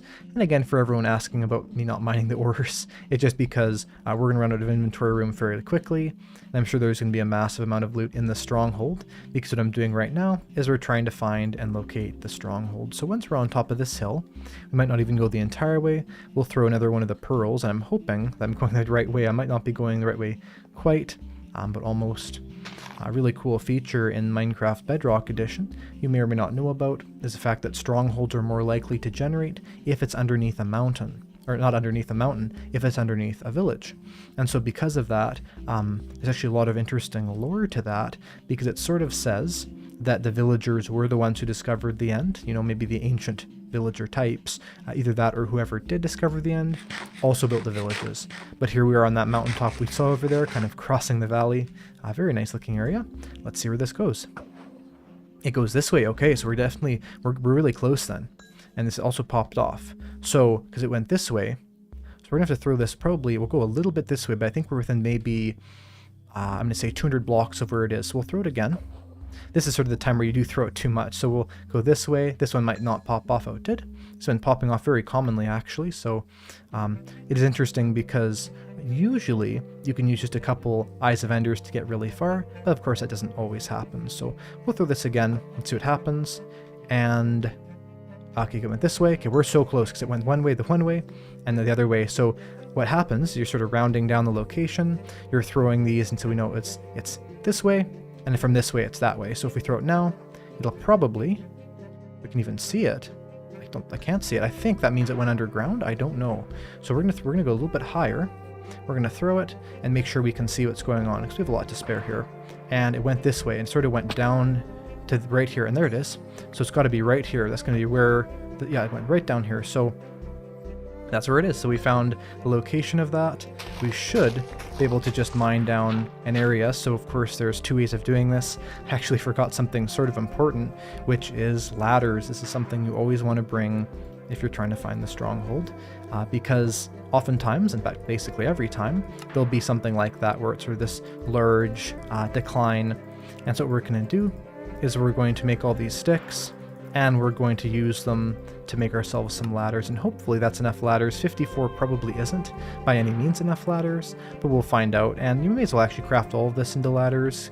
I wish we had an axe with us. I should have brought that. I didn't think we'd need it, but we'll have to probably get some more ladder materials here.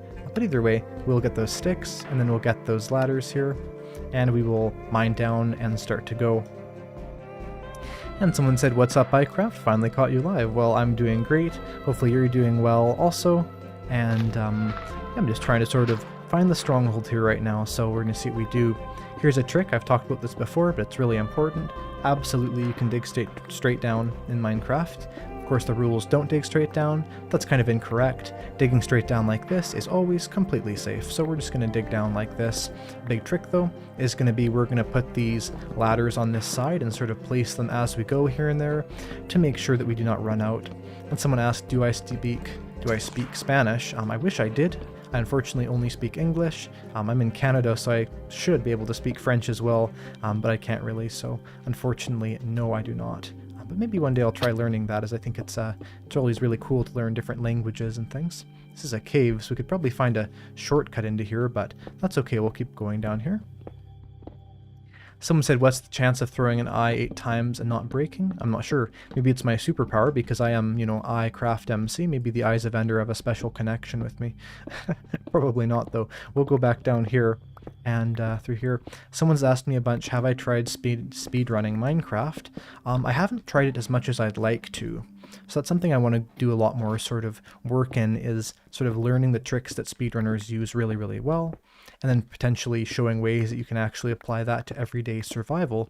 So for instance, what we're doing right here, you can actually find the strongholds much easier with a thing called, I think it's called portal triangulation, but basically you're sort of like using this interesting technique to locate where the portals are, sort of the actual same thing that astronomers do in real life to find where stars are.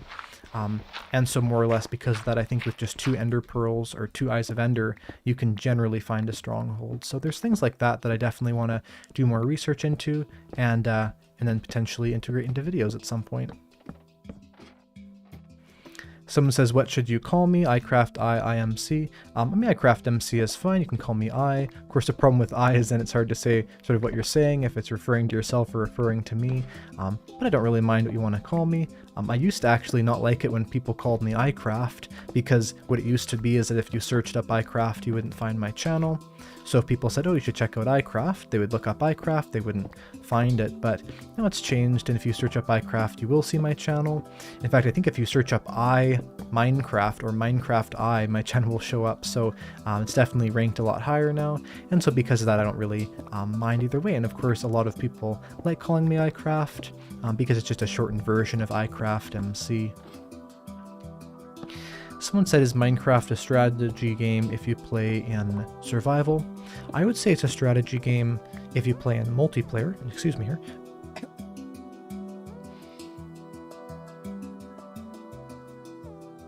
Yeah, it is a strategy game if you play in multiplayer, as you want to make sure to sort of build good connections with other players. I know there's certain servers where they have like elections and all kinds of cool stuff like that. And so, you know, definitely Minecraft multiplayer can be a strategy game. Single player, I'm not sure so much, but it can still be somewhat around that. So what we're going to do for now is we're probably going to just keep digging down, even though we don't have enough ladders to go down, because I think eventually we can just sort of pile up for now, and then build the ladder all the way up later. So I'm going to keep mining down here and find the stronghold. Should be right below where we are, and I'm hoping that we can find that just through this bit of stone here. So we're at Y19. Generally, strongholds tend to be about at this level, so it's very likely that we'll find this stronghold sooner rather than later.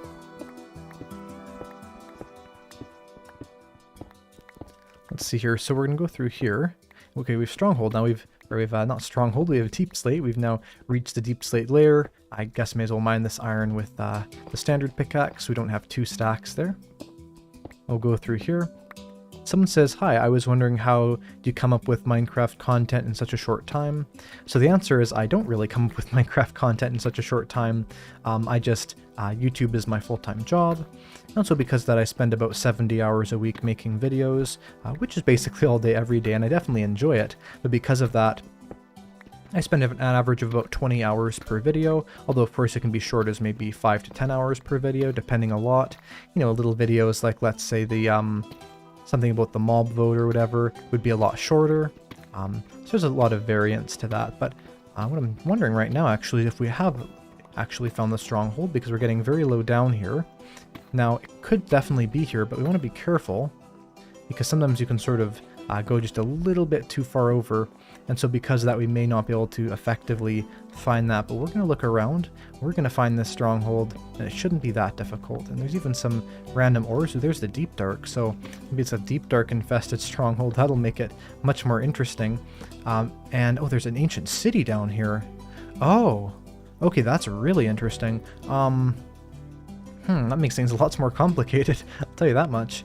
I don't know if the stronghold is right here then. I guess what I could do is I could actually travel to the ancient city, and I could see where that portal sort of, or where the Eye of Ender sort of leads from there. And someone asked, where am I from? It says it on my channel's About page, but I am from Canada. People ask that a lot. I'm not sure if I sound particularly Canadian or something. But anyway, we'll break these, and let's go through here. Also, what's really important to know when finding a stronghold is that because a stronghold can sometimes be very small, it can actually be really, really difficult to effectively find the entrance to it. So what we're going to do is we're going to keep going downwards in the same area, just because there's no real reason why not to. Let's try and find that entrance. It's over here. Someone asks how cold it is in Canada. It's not that cold, really. People sort of over-exaggerate it. I think like half of Europe is more northern than most of Canada, so no, it's not really that cold. And we'll go through here. Someone says, what are my plans today? Well, that's a great question. The plans are to find the stronghold, but we think we have, there it is. We've mysteriously found an ancient city. So we're going to use this ancient city a little bit. I know there's a ton of ancient cities around this area, so it's not shocking at all that we found one. However, what is an issue is I see a shrieker there. I think we're going right over the top of the main portal, perhaps? I can't tell. No, we're not. So there's the main portal. We're just sort of in the middle of the ancient city. Now the question is, do I see any bit of the stronghold sort of poking up from the top? Because this should be very near the center of the stronghold. I'm sure if I had spectator mode, I could see really easily where that stronghold is. And so because of that, I'm going to look around the roof here for any little passages that might have sort of poked out. But what I'm also going to do, and I'm not going to pick up the Eye of Ender after I do this because I don't want to risk getting a warden here, and I will raid this later, is we're going to throw this and see where it leads. So it leads upwards, almost straight upwards. So according to this, we must have just missed it by a very small amount. So we're going to go back up here, and maybe halfway through, we can do this. And we'll go through here. Now, we're kind of at the bottom of a pit here, so we're going to have to sort of mine our way up strategically. I'm not exactly sure how far we are from really the entrance, but I guess we're just going to have to pile up, like I had said before. We'll keep the water down there just so it's easier, but we'll pile up, and we'll do that. And someone's saying to throw a pearl, and of course, you know I already have done that, so we're going to go back up here, And we're going to find our way. So there's this cave. We may as well throw a pearl in the cave here. Again, it'll be hard to kind of see where it leads because they go through blocks basically, but it's still going upwards, kind of this area here. So we're going to try and sort of offset to that direction. And I don't actually know if the pearls pop off maybe anymore. I'm not sure because I haven't had any of these pop off. That's very strange. To be fair, I haven't found a stronghold for a little while, so maybe it's a recent change in like a 1.19.2 or something. I don't think so, but okay, now it's going downwards. So we must be so close. And again, I think that did pop off. It just had, yeah, it did. It just fall down there, so I'm not going to find it, but it's got to be like right around here. So if I like mine this direction, maybe I'll run into like some bricks or something. If not, this is quite the mystery because these Eyes of Ender are definitely leading me sort of around here. So we'll go through here and I'll try and find that. And someone's asking in the chat if I have a texture pack and if I can use it. I prefer not to use texture packs just because of the fact that I want the game to be as accessible to everyone as possible, and because most people don't use texture packs, then everyone can understand what's going on a lot better and sort of have everything be a lot more vanilla without a texture pack. But let's throw this. It still's going downwards, so we have to mine just a little bit further and go down through here. And we'll go through this. And so more or less, the Ender Pearl is still going down this way, so it's got to be fairly close here. I'm not sure exactly where. I'm sure once we find it, it'll be fairly obvious, but it's funny, I don't usually have this much trouble finding these, but I think a lot of it too is that, you know, in Minecraft 1.18 and forward, of course, there is this thing. So, okay, now we know exactly where it is. So it's basically right at that height. So now that we know the height, we should know approximately the exact location. So it should be about 1 block further up this way. And then from there, we can basically just mine, let's say, this direction roughly. So this should lead us to the stronghold. Should. And we'll mine up some of this gravel. You can see in my inventory here how full it is. That's one of the reasons why I wasn't grabbing all that iron and stuff earlier. It's because I wouldn't want to, of course, find that and then sort of lose it later. So we'll mine through all this and we'll kind of find that stronghold fairly quickly, I hope. And of course we can throw another pearl in a minute here, but they're not that useful at this stage, so we have to sort of just look fairly manually. And we'll go through this, and again we'll throw this again. And it seems to be going this way still, but I think like someone was saying, it's sort of just talking about the height there, so it is probably more at this height though, according to that pearl. So we'll probably go around here, and I guess we'll just keep digging through it. That's of course just sort of how it works in Minecraft without a seed finder, is you have to just manually try and find that stronghold through all the area that's around it. So I'm going to dig through here. Yeah, I'm sure we're like being very unlucky and mining like right around the edge of the stronghold or something funny like that, but we'll find out and try and find that. So again, obviously, of course, like the center of the stronghold might not actually have anything in it. That's probably why the pearl's going to sort of a random location. We'll kind of try to keep finding that, so we'll go through here. For now, someone's saying it's a phantom stronghold. It could be. It could be. I'm not sure. That is a possibility at this point because I don't know where it is. There's that pit that goes down. So if we go this way and throw it, again, it's probably going to go backwards, isn't it? It is. It's very strange. It's like right here. They think the stronghold's right here, which it's not. But anyway, we can try mining around here. One said, can you try F3 plus A? F3 plus A. Reloading the chunks. Oh, to sort of find it? Oh yeah, I think I've seen people do that. Oh, that's a good idea, actually. I see some creepers there. This is like probably horribly epileptically inducing, so I should probably not do that too much. Here, I'll switch to the social media. If you want to follow me there. And by following me, of course, you can gain access to all my content. And this is not working very well. So I'm going to switch back to... Oh my goodness, my eyes. Okay, I'm going to switch back to Minecraft here. That did not really work, although it's a good thought. I can see where some mobs are, so I could try and head towards a cave. But yeah, it does not seem to be super close because there's no mobs nearby here, so we'll kind of mine upwards a bit. In fact, we might even pile up with fairways and then kind of go from there. We'll probably stop using the Eyes of Ender. I don't think they're going to help too much. And we'll kind of find our way down here. Someone said, what if the stronghold is replaced by the ancient city? That is a good point. I don't think that'll happen, but I mean, maybe it will. If it does, that's definitely not going to be very nice for us because we're going to have to sort of randomly like kind of go really far away, maybe back to the spawn point, and then try and find a stronghold from there. So yeah, we'll try that F3 plus A thing a bit more. I'm just trying to, yeah, it's I think I see some mobs around, but... And sorry to everyone for the horrible flashing. I see a creeper there. We'll mind that creeper. Kind of far, but I mean, that's the closest thing we have towards anything. Of course, there's no, let's say, minecart chests. So, for instance, that's something that makes that trick work really well with the, Oh, I hear a sound. So that does mean there's a cave here. I think. So we'll go through here. I know those sounds have to do with sort of the darkness that's around you and stuff, but I think that the more unlit area there is around you, the higher chance there is for those sounds. So that's why it's likely we do have some chests with us. We don't actually have to sort of ruin all these items that we're looking for. And of course, once we do find the stronghold, we can make a more efficient way up. But we'll mine this and we'll place this here. We'll place all these materials in the chest and get them. And we'll go through here. And then, of course, we can... continue to look for that creeper that's sort of right over here. Again, I don't even see it anymore, but there is something around here. I see some creepers there, or some mobs, so we'll try going this direction a little bit. We'll get rid of those loading chunks. Oh, and there it is. There's a stronghold. Aha, look at this. Bricks. I've never been happier to... Well, I have been happier, but I've never been happier to find bricks in Minecraft for a long time.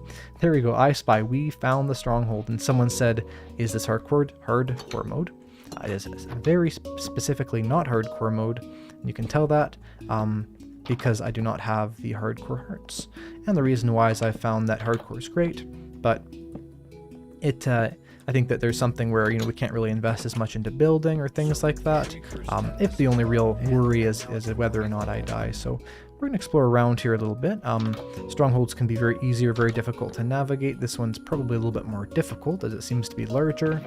There is a singular piece of bread and iron boots, which definitely at this stage is not useful at all. But here's a trick. So if you're wanting to know sort of how to explore the Nether Fortress effectively, you want to block off areas that you've been to. And someone said the I Spy achievement is very fitting. It is, because I spied this. So we'll go through this. It's amazing because I can always refer to myself twice, where it's saying I, it's I as in Eyecraftmc, and I as in myself.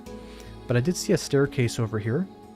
We can try and find that staircase, and from there we can go upwards. So I kind of like this cut-off thing. It's always interesting when it does that. It makes me think it's almost like it generated a sort of two strongholds, although it didn't. It does look like that. Amazing how few mobs there are. That's a horrible loot chest. A singular apple. I can't think of one worse. That's funny. We'll go through here. I believe this room often connects to a lot of other rooms, so that's a good one to be in. And there is the library. This is a big deal. So the library is probably the best single loot room of almost any structure in Minecraft. The Woodland Mansion has libraries too, but the thing is, although you can buy library books from villagers, usually unlocking that at a good price takes a long time. And of course, before that was really not that easy to do before 1.14, and so having this massive amount of books in one space is incredibly overpowered, and it almost makes me wish we hadn't have gone through all that effort a long time ago to find the books for enchanting area. But to be fair, we wouldn't have had enough stuff for all these Eyes of Ender. It does look like I slightly overpacked on Eyes of Ender, but none of them broke when they popped off there, so I'm assuming that it's most likely that in Minecraft they just don't actually pop off as much, which is funny because I remember them popping off like maybe half the time, so not exactly sure what that's about. But this could be the stronghold up here, not the stronghold, but sort of the portal. It's definitely a very big stronghold, which is always quite fun. It's always nice to see these sort of intersected by different things, half ruined. You know, I think the real ultimate dream in Minecraft would be to kind of randomly find a stronghold. You know, you're just mining and there it is. Actually remember I did a hardcore series a long time ago where that kind of happened. And it's interesting because, you know, inside of Minecraft, of course, things like strongholds are really rare. But let's say if you were playing in the old, you know, Xbox 360 edition, when the stronghold's actually very large proportionally to the rest of the world, because of course the world there is so small. Finding that by just randomly mining is, you know, a lot more probable. We'll go through here. Lots of good ore and stuff to mine here eventually too, so we can definitely use this area for maybe a second mining base, and later on we can get some obsidian and do that. Someone was saying earlier actually when I said I forgot to bring obsidian, because of course we could use that to make a portal from here. They're saying of course I could actually get obsidian from the stronghold, which is kind of true, but what's not really true about that is the fact that of course There's not enough of that. So here's a really good trick actually. Get the mobs to hit each other, sort of start a mob civil war. That's always quite fun. And so because of that, you can often kind of have the skeletons sort of hit the zombies and the zombies hit the skeletons. And it doesn't always work, but it's always good. As well as that we place that random block there that just completely forces the mobs from coming towards us. Very, very important. And so because of that, you want to be really careful. Obviously, block off things if you can. So go through here. And someone says that happened to them once. They were in a mine shaft and stumbled across a library. Yeah, for sure. It is interesting how sort of you can randomly find things in Minecraft like that. Those are honestly some of the best moments in the game, is sort of doing something that kind of seems boring. It's, you know, not super interesting. And then suddenly you just find something completely random, like let's say a stronghold library or something like that. And that could have actually led to some really great stuff, like for instance, you know, the end portal just randomly without having to find that, or even the ability of like an instant enchanting area. Like I know if you're, let's say, speedrunning the game, although people who speedrun don't usually bother to get enchantments on their items, if you did find a stronghold, you could like throw down an enchantment table there and have like an instant enchanting area very, very quickly, depending on when you found it. I'm trying to see where we haven't been. This is sort of where it gets a little bit monotonous, trying to go through all these tunnels and find out which things we have and haven't explored. But it is crazy how, because the Minecraft world is so deep now, it can be really, really difficult to find, let's say, the stronghold, right? Because the Minecraft world is definitely twice the depth, just because it generates higher and also generates lower. And it's probably closer to 3 times the depth that it was before. And so because of that, it's always really important to sort of keep in mind the massive amount of variance in height that you have to work with when trying to find some of these things. I don't think this actually goes anywhere of interest, but no, it doesn't. So we'll go back this way. It's a lot of stuff here, and it is amazing how few mobs there are here. And I'm not sure if this is a deep dark. No, it's a savanna biome, so that should technically get us mobs. But I think what it is because we're in a new area, here's actually a really cool Minecraft mechanic that a lot of people, in fact, I would say most people, have literally no idea about, and that's the mechanic of local difficulty. Now, if you don't know what this is, of course, it's fairly obvious, but local difficulty is basically the mechanic where the longer you're in an area, the more mobs generate there, more or less. There's also some other things there, like for instance, zombies being able to pick up items and stuff like that. But local difficulty does govern a lot of different things. And so because of that, you can sort of use that mechanic to, let's say, know how dangerous something will be. Now, we're definitely going in circles here, so we're going to have to sort of follow one wall. That's a trick if you're sort of lost, is to follow along a singular wall, because then you sort of don't get into these circular walking patterns. Because I feel like what, you know, people's brains sort of subconsciously do is you want to kind of do what you've done before. And so because of that, if you've, let's say, gone on a certain path, and it seems like it was the right way at first, then it might seem like the right way again, even if it's not. So by just sort of sticking to an abstract thing, like let's say the left wall or the right wall, you can make your way out that way. So we'll go through here, just keep following it along. Again, obviously here it's kind of more difficult, but try and find our way around. I'm not sure if we're still going in a circle or not. I don't think so. Here we go. This looks like an area that leads somewhere. Here we go. Here we're back into sort of the main stronghold. There's that library. I hope there's a second library. There's 2 types of libraries that can generate in a stronghold. The first one is that one we saw. It's very big. It has lots of books. The second one is only 1 floor. Something I actually didn't do is I didn't look in the chests here. Let's see what these enchantments are. So we'll kind of roll the die and find out. So it says sharpness 3, and we have loyalty 3, looting 2, and piercing 2. And someone says, for everyone saying throw the eye does not lead to the portal room, but rather to the nearest opening staircase in the nearest stronghold structure. That is correct, yeah. So it's those spiraling staircases that sort of lead to there's technically like 1 spiraling staircase that is like the base of the stronghold. And then from there, the whole thing kind of generates off of it. But we'll go back up here, and we're going to get the things out of this chest. I think it'd be really cool if in Minecraft 1.20, we have the mechanic of those chiseled bookshelves sort of generating randomly throughout the stronghold library. I mean, it's okay if it doesn't. And I obviously understand keeping the structure to be, you know, exactly like it was before. But there's something about the chiseled bookshelves that is really cool, and be cool to keep that. So we're going to continue blocking things off we've already discovered. Just again, because we don't want to have sort of the same issue we had before. We're kind of lost. So we'll go through here. I think we have been here, but there seems to be a lot of stuff. And look at this, we have something really interesting. It looks like an intersecting room, kind of. So we have this, and then after that we then have the library. And it's awesome. I was just saying, hopefully we have 2 libraries, and here we have 2 libraries.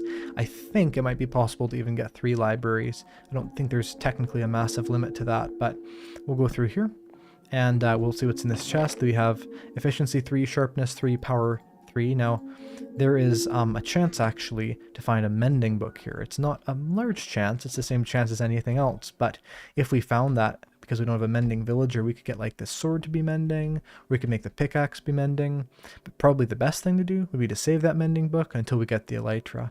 So let's look in this chest right here. We have piercing 4 and we have protection 3, piercing 4. So if we wanted protection and piercing on something, we could use that.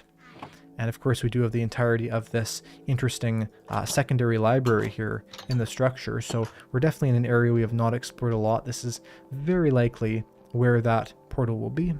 So we're going to take a look around here, and we could look this way. I have not marked that out as not being here, so there's probably some stuff here, and this is completely unexplored. Very likely this is where we're going to find that portal. So we have sort of one of these interesting descending staircases, and there it is. There is the portal. That's awesome. So we're going to start by lighting up this. It's interesting because I found everyone always says that you should mine the silverfish spawner at first, and you know, you can for sure, but I've just never seen someone not mine it. So maybe today I'll not mine it, I'll break the trend, and here we go. But I'm going to mark down the coordinates. It looks like the silverfish are still spawning. That's probably wise. It's probably not very difficult, or not very easy to stop them from spawning in, and of course when we hit that, sometimes the blocks will convert. So we'll do that. We'll keep this for that for now, and we'll see what we can do. Let's mark down the coordinates of like the corner or something. Like a nice easy coordinate set. Always good to get lots of coordinates marked down. You'll definitely not regret it. Someone said, how many episodes have I done? I believe this is episode 5, although I've live streamed some other things, so it might not look like it is episode 5, but I think it is. Here's something that's actually fairly lucky, and that's the fact that there's already 3 ender pearls that are here, and this could try and knock me in the lava, so we'll get rid of that. But okay, now I'm regretting not breaking this, but there's already 3 of those ender pearls, which is actually fairly uncommon. It's not that uncommon, but you know, it's more uncommon than let's say just having 1 of those or none of those. But anyway, we'll go in the corner here, we'll place down some chests. Really great bases are often made around this stronghold portal, so we'll throw away some, not throw away, but we'll sort of store some of these things we don't necessarily need right away. And you know what, I think I've changed my mind. I think I'm going to destroy the silverfish spawner because we do not have a use for that. We really don't. And so I'm going to destroy that silverfish there. Again, funny, I'm not... Usually there's the blocks around here have the silverfish come out of them. Not sure if that's governed by local difficulty either. It might be, but very interesting. We'll do a quick sort of look between the rest of this stronghold. See if there's anything of interest, because there very well could be. And we'll go through here. And we'll kind of find the rest of this fortress. This one keeps going lower and lower. This is probably in the deep dark. It is in the deep dark. So there's totally a chance of a shrieker here. Look at that. That looks so cool. With sort of like the stronghold. It's like, you know, to me, I don't know about everyone watching right now, but to me, this looks like the ultimate picture of old Minecraft sort of meeting new Minecraft. You know, we have this very old part of the Minecraft world, and at the point the Stronghold was probably the most impressive generation there was. You know, this massive structure, this, you know, huge amount of materials and blocks and libraries and all these things. But now the Stronghold, although still cool, is nowhere near the best. And sort of seeing the old mystery of Minecraft, the Stronghold, being almost taken over by the new mystery of Minecraft, the Skulk, which is definitely something that a lot of people are interested in, is the Skulk. It really is an interesting picture of sort of how Minecraft has changed a bit through the years. And of course here we have some deadly creepers behind us, but as well as that, we of course have this kind of weird looking like infinite tunnel where it like just keeps going lower and lower. So that's always a really interesting spooky thing, but we'll go through here.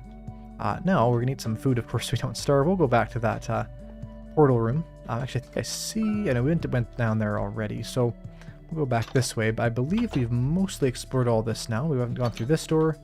Seems to go to a very important dead end, but we'll see if there's anything through that. We've actually run out of torches, which is unfortunate because there's apparently a lot more to the stronghold. So earlier I was saying that I wouldn't need more than a stack of torches. I was like, oh, I'll bring 2 anyway. Well, 2 is definitely not enough. And you know, something that's often a good idea is to actually bring a lot more than just 2 stacks. Oftentimes 4 stacks is great. And there's a channeling book. That's great if we get a trident. We'll not go too far with this, but I think this is probably going to lead back into the spawn-proofed area, or maybe not. This is still very big, so we might have to explore the rest of this later. It's kind of funny, it's like a door to the skulk. It's like you open it up, it's like, oh, there's the skulk. And now we're stuck on this side, and there's also a skeleton. So we're going to break that, and if we didn't pick it up, which we did, and it's down there, we'll just block this up because I don't really care. So what we're going to do is we'll go through this door, we'll go back to where we were, but still very interesting to sort of see this additional unexplored part of the fortress. Still has a lot of interesting things here. These chests have some items in them, but none of them are really useful. So you can sort of just see the still massive size of this fortress that we have not done that. So we'll go back to the portal. And that was a bat trap, apparently. There was 2 bats stuck in there. Actually, now that I think about it, what day is it? It is the 21st, and I don't think this has happened yet. But what's really interesting is that there has been, there's this thing that happens in Minecraft every year around Halloween, where basically for a few days before Halloween, there's actually more bats that summon into the game. And so because of that, we can sort of see more of those around. I'm not sure if that's why we're seeing more here, but might not be. And speaking of the lava bucket I just picked up, we have a super chat, and it says make a bucket and use lava for the light. Well, it's definitely kind of a risky and very temporary light source, but there we go. We do have a technical, sort of very dangerous light source there. So we'll go through here. Funny enough, actually, one of my I don't think it was the first, but one of my first deaths in Minecraft, remember losing a lot of items, was getting burnt by a lava bucket by placing it at my feet by accident. And there is a skeleton. And we can actually do a lava kill on this skeleton. That's always a fun technique, sort of little lava kill strat there if you're trying to kill those. We're going to go through this iron door. I believe this is actually the way out, even though it doesn't look like it. Very dark here, but let's go this way and through this door, and here we are back to the explored stronghold. Now, I kind of doubt that there's another library room, and that's basically all of value we could find there. But still, interesting to see what's here. So what we're going to do is we're going to go back to that stronghold portal. First, the end portal, the end gateway, sort of. It's not actually an end gateway, of course. The end gateways are those portals that you find elsewhere, but here it is. It's the stronghold portal. So what we're going to do is we're going to see how many of these Eyes of Ender we need. That looks like 6, 7, 8, 9. So we need 9 of the Eyes of Ender. Of course, because there are 12, you normally need, but 3 have already been filled, so we now need 9. We're going to place those down in there.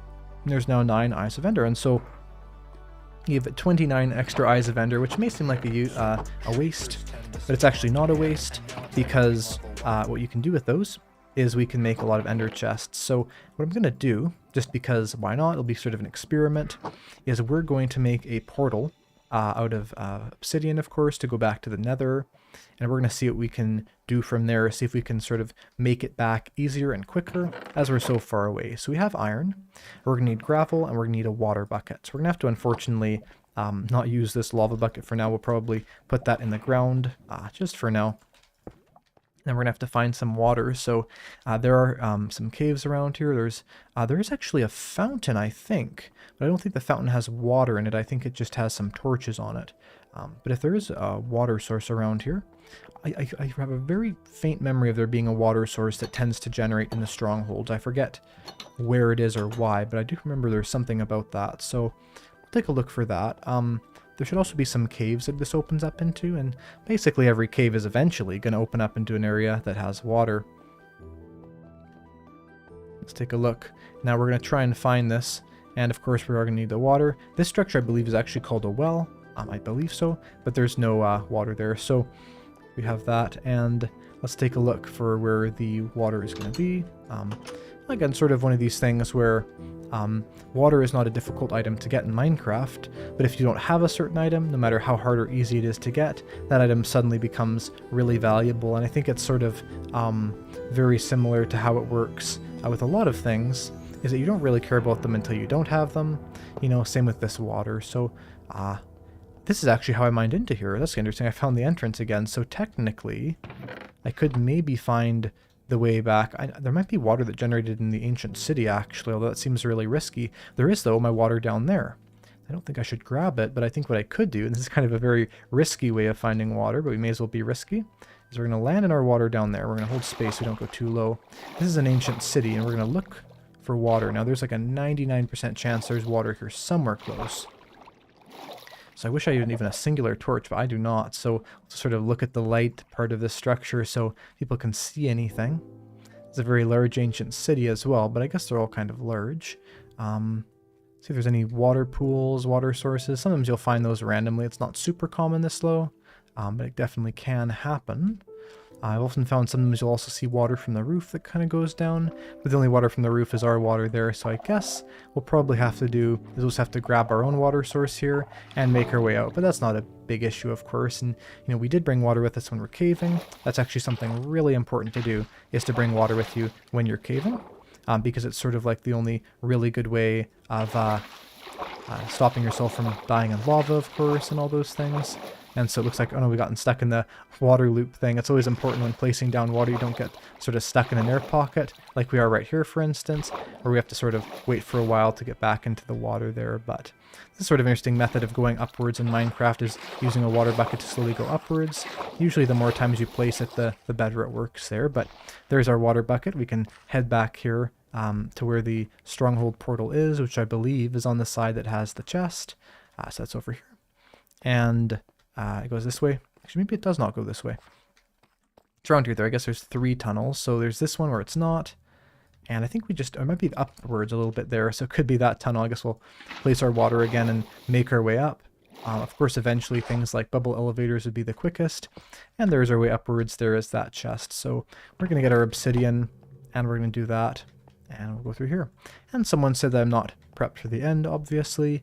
I think I could probably actually very easily kill the Ender Dragon with the items I have on me, but I'd prefer to sort of do it optimally so I can show people the optimal method.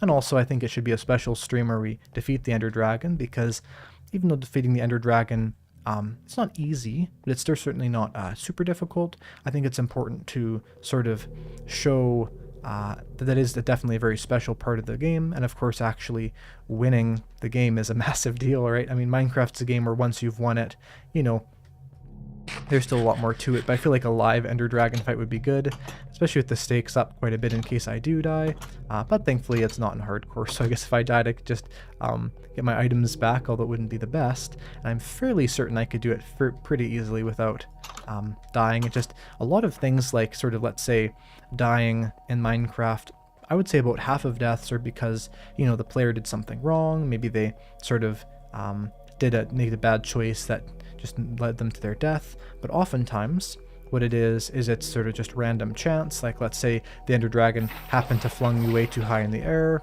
or, you know, maybe your water bucket wasn't on your hotbar or something like that, where, I mean, technically I guess that would be, you know, the person's fault, but there's that. And interesting, actually, I've heard some people say that they think that you cannot have this portal work unless the lava's there. That's of course not true at all, but I have heard people say that before, so just in case you are one of those people that think that, you do not in any way need this lava here.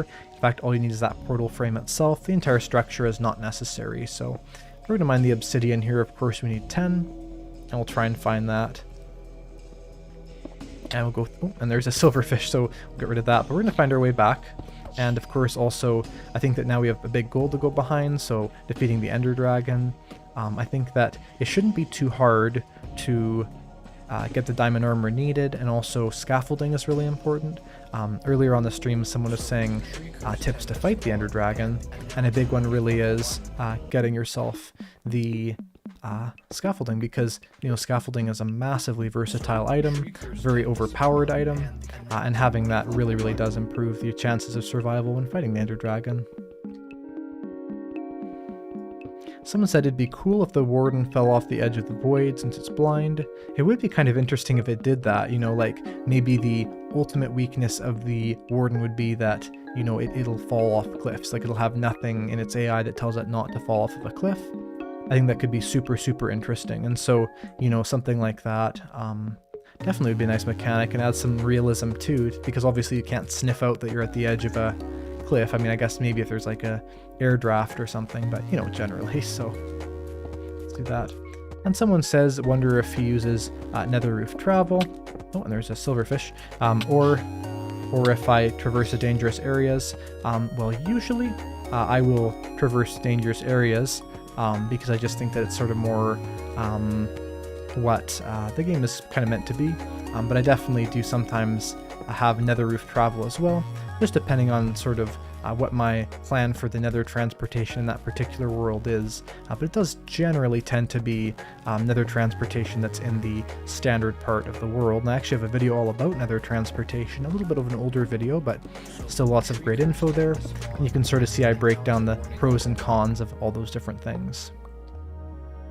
Someone says, how is everyone doing today? They've never caught one of Eyecraft streams before. Well, I'm very glad that you're able to catch one of my streams, and I'm going to try and sort of do them at different times so everyone can participate. Now, we need gravel.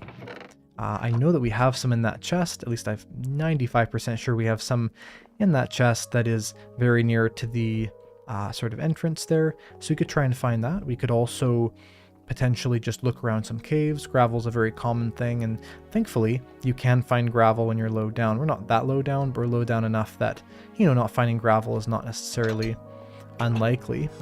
Now we have a super chat, and the super chat says, can you make videos reacting to and or breaking down game theories Minecraft lore videos?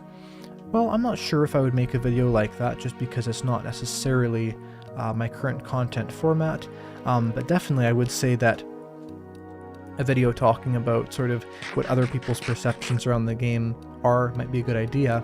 So for instance, I remember in one of the game theory videos about Minecraft, they actually showed the wrong recipe for crafting a end rod. And so because of that, you know, I think there's a lot of things where, obviously, like, you know, Game Theory is a great channel, there's lots of good stuff on there, but because they're covering so many different games, it can be a bit more difficult to be fully accurate with something that they just don't have, you know, their entire channel focused on. But yeah, I'm not sure, it is an interesting idea for sure. I mean, there's definitely a lot of interesting ideas around Minecraft's lore, and I think that the lore of Minecraft is something that is sort of intentionally very, very mysterious. So because we're in this open cave, we're just going to look for gravel. I think that that's probably the best idea, because it's just so open here. The chance of gravel is very, very common and very high, and there is the gravel as we speak of it. So we're going to break this. I wish we had a fortune pickaxe of some sort, or a fortune tool, as of course with fortune the chance of getting that flint is absolute. And good thing I heard that creeper sound, or we would be dead. And that's something really important to do. Is here, I'll get it with a shield, but is to be very careful for little sounds like that. Actually, earlier on in the stream, we had a similar thing happen where there was a blaze and it was shooting at us, and because we didn't hear it, well, I did hear it, but I didn't sort of react in time, I fell off the edge there. So I didn't get hurt, but you know, it could have been bad if there was lava beneath me. So always important to be aware of sort of every indication Minecraft gives you of, let's say, danger, for example. Always important to do that. Let's go through here, and we'll take a look at the exit again. I think the exit's this way somewhat, but these things do tend to be a little bit maze-like, or a lot bit maze-like for sure. I think it's this way that's outwards. I'm not sure. I keep getting lost in this underground part because there's no sort of clearly marked exit, and you know, that's always a big thing that people forget a lot in Minecraft, is to make sure they don't get lost. You know, a lot of people think, oh, I won't get lost, but you know, Minecraft is a very complicated game, and because things often look similar, it can be really easily sort of able to get lost in different areas. So, you know, for instance, here, this tunnel here looks like a lot of other tunnels like it, and so it's always important to sort of have a good idea of where you are and what you're doing. And of course you can do that with coordinates, you can do that with marking things out physically, which is probably the best way, and some other methods as well. So I think this leads us back to where we were, but again, I'm not sure, it does not, so we'll keep going through here. And someone says minimap is a life changer. The minimap mod, or plugin or whatever, is definitely, I guess it'd be a data pack probably, but either way, it shows you how much I've used the minimap mod. Not much, but I have seen it, and the minimap mod is definitely very useful for things like that. I think, you know, something I've been playing through, actually, it's not Minecraft, but it's Mario 64 on the DS, and something they had on that is like, do you have a mini-map on there? And you didn't on the old version, on like the 64 one. And so because you can sort of see what's around you, it makes everything a lot easier. So I definitely get what you mean by like having these mini-maps and things. They definitely do improve stuff. And for me personally, I think really well sort of through maps and through those representations. And so because of that, I often find that making maps of my world is when I can really start going, is that I have a great idea of what's around there. And we can go through here. And something I'd love to hear everyone's opinions are is, what do you think of the brand new Minecraft skins? Mojang has of course released brand new Minecraft skins. I believe it was just yesterday. They announced them before, but it was just released yesterday, and they have all these different things. I believe the names were also just announced yesterday, basically by just kind of showing us what the names were. Sort of random names, but I guess it makes sense because, you know, I think the idea would be is they don't really want a name that most people have, so that, you know, people don't sort of confuse the Minecraft characters with someone they're playing with. Although obviously names like Alex and Steve, those are very common, but the names they've picked now all seem to be, you know, fairly unconventional names, which I think is actually really smart, because not only is it sort of interesting, right? You have these characters with these super interesting names, but as well as that, we also have that aspect of not sort of getting people as confused. So there's that. Someone says they don't understand why they added it exactly, because you can make your own. I'm not sure exactly why either. I think the reason is that there's actually a lot of players, I'm not sure how many, but maybe like 25%, 30%, something like that, that never make custom skins. And so by allowing them to pick from these other skins, it sort of just says, you know, whatever version you're on, if you're not someone who makes custom skins, or, you know, uploads them. Obviously, even just uploading a custom skin is very easy, but a lot of people don't do that.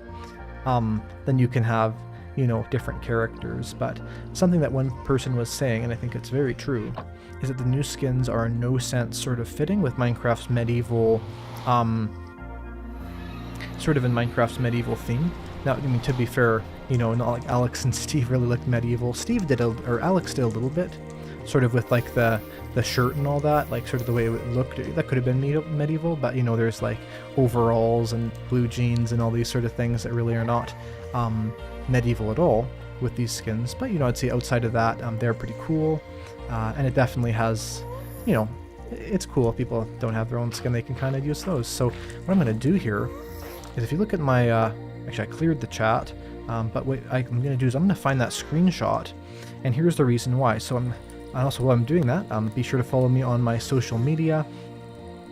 So I have on Twitter, Eyecraft_MC there. I know I kind of do this a lot through the streams, but it's a big reason because it really does help out my social medias quite a bit. And the great thing about following me on Twitter is that then if I do something, you'll be the first to know. And as well as that, of course, then you can be notified of different things that are going on. And of course, as well as that, make sure to join the Discord server. Link should be in the description and also in the chat. And so we'll have that as well. And we'll go back to Minecraft here, although there's nothing really going on. So we have what I'm going to do here is basically I took a screenshot, if everyone remembers. I'm not sure if everyone was watching at that point, probably most people weren't. But more or less I took a screenshot at my base when I left it. So what we're going to do is we're going to do portal math to find out where my portal should be. So let's take ourselves out of this soul sand sort of cave here. Not really cave, but sort of thing we built. And we're going to do that math. So the coordinates of my base are 560 and then 880. And so in terms of that 880, that's really easy because more or less we want to divide everything by 8. And so that means we want to go to 110 in the nether. So I want to kill this ghast in the nether. The other thing is with that 564, the 64 would equal 8. And then the 500 would be, half of that would be 50. So probably like maybe 60, something like that. So we want to go to like 65, 70, something like that. So we want to start with like, let's say 65, and then we could have the Z be 110. So 65, 110. So we can sort of see the coordinates there. So we want to go this way. We should definitely mark this out actually. That would be very smart. The question is, what should we mark it out with? We don't have a lot of options here really. So I guess we're gonna have to go over to that wall, mount out a little bit of the netherrack, and then we can go. And here's this stupid ghast again. Hopefully we can actually hit it this time, but we cannot. We're gonna see what we can do here though. if we can actually hit it. And oh, that was so close. I feel like that actually should have hit it. I feel like it kind of went right through. But we're actually getting fairly hurt here. So let's eat some steaks before we have a major issue on our hands, because we'll be incredibly stuck here in the nether if we die, and getting our items back could be quite difficult in this scenario. So what I'm going to do is we're going to go back to this nether rack over here. It's sort of easier to get one. Let's see if we can get a nether song. Maybe now it's like the nether songs play when we're in the overworld, and the overworld songs play when we're in the nether. I think this one's another one, but anyway, we're going to mine the netherrack here, and more or less with that we'll mark out our pathway back so we don't get lost. And we'll go through here, and someone says, how many ghasts will I have to kill to respawn the ender dragon? That's actually a really good question. So to respawn the ender dragon you need 4 of the end crystals, and to get the end crystals you need to have 1 ghast tier. So it depends on the ghast tier drop rate. Generally you'll probably get about 1. I mean, if you have looting 3, which is kind of hard to kill a ghast without elytra, you'll get a lot more. But more or less how many ever ghasts you'll get 4 ghast tiers from. So I would say on average maybe like 2 to 6, something like that, depending what you have. We have a super chat though, and it says, what is your favorite Minecraft soundtrack and why? Or song and why? I really like that question. One of my favorite Minecraft songs, there's a cool story behind it. I've told this story before on stream a little while ago. And it's one of the ocean songs. It's not the one we're listening to right now. It's one of the other ones. And in fact, I'll try and pull it up here in a second. But more or less, I really do like the music discs, like Wait, sort of all those ones. But also, I also enjoy, sorry, I'm just going to find the song. There we go. There it is. Anyway, I really do enjoy the music discs. I think that they're like an actual song, right? They're not just a background music, and so I think there's sort of some benefit to that. Yeah, in terms of my favorite song, it maybe is one of the creative mode songs. I really like those ones. But I'll show you the song that I have the story about. So it's this one right here. I'll play that and you'll get to hear it somewhat. And as I sort of tell you this story, we're going to make our way back. So basically, what we're going to do is we're going to sort of go this way. So the story is that a long time ago, and this is actually true, this happened. What's so weird is this happened. Be careful here, we get shot off into the lava. I don't have a good way of stopping that, so maybe I'll go lower. But anyway, about 30 minutes before I woke up, and you know, sometimes you know, I'll wake up right before I actually wake up. I'll sort of wake up for a minute and then I'll get back to sleep or whatever. Anyway, 40 minutes before I woke up, you know, I kind of woke up for a little bit. I went back to sleep, and when I did, in my dream, no joke, I actually heard this exact song. And here's what's crazy. At that point, I think I'd heard this song like maybe 2 or 3 times. So like I would not been familiar with it at all. I remember hearing it like once a long time ago, and I hadn't heard it for a long time. And like if you had told me, you know, how does this song go? You know, like before I had that dream, I would not have been able to tell you like really coherently like exactly what it sounded like. But for whatever bizarre reason, I have no idea why, my brain just remembered that song and decided to play sort of that intro sound, you know, that sort of wispy, maybe flute sound. And so it's really interesting because, yeah, I just kind of had that happen. And it's always why I remember this song, is because I've never ever heard a Minecraft song in my dreams before until that time, and I don't think I ever have since. So just sort of interesting story. But yeah, in terms of the other coordinate, we're going to want to go this way. Again, I'm not exactly sure if this is going to match up perfectly or not, but we'll find out. I think we have to go higher up either way. And it looks like James McKay, hopefully I'm saying that right, James McKay has become a member of the I Squad, which is of course joining my channel. And if you personally, viewer watching right now, or person watching in the replay even, want to become a member of my channel, there's a join button right next to my subscribe button. And if you do that, then what you can actually do is you can have access to these amazing emotes. And as well as access to these emotes, you can also have this badge right next to everything you say, just like you can see that James McKay person does now. They have that awesome badge, and for the longer you're subscribed to it, it's a very small fee. I think it's $2 or $3 a month, I forget which, but one of those, then you can have access to all of that, and it also supports the channel. And as well as that, I sometimes have special community posts I'll do.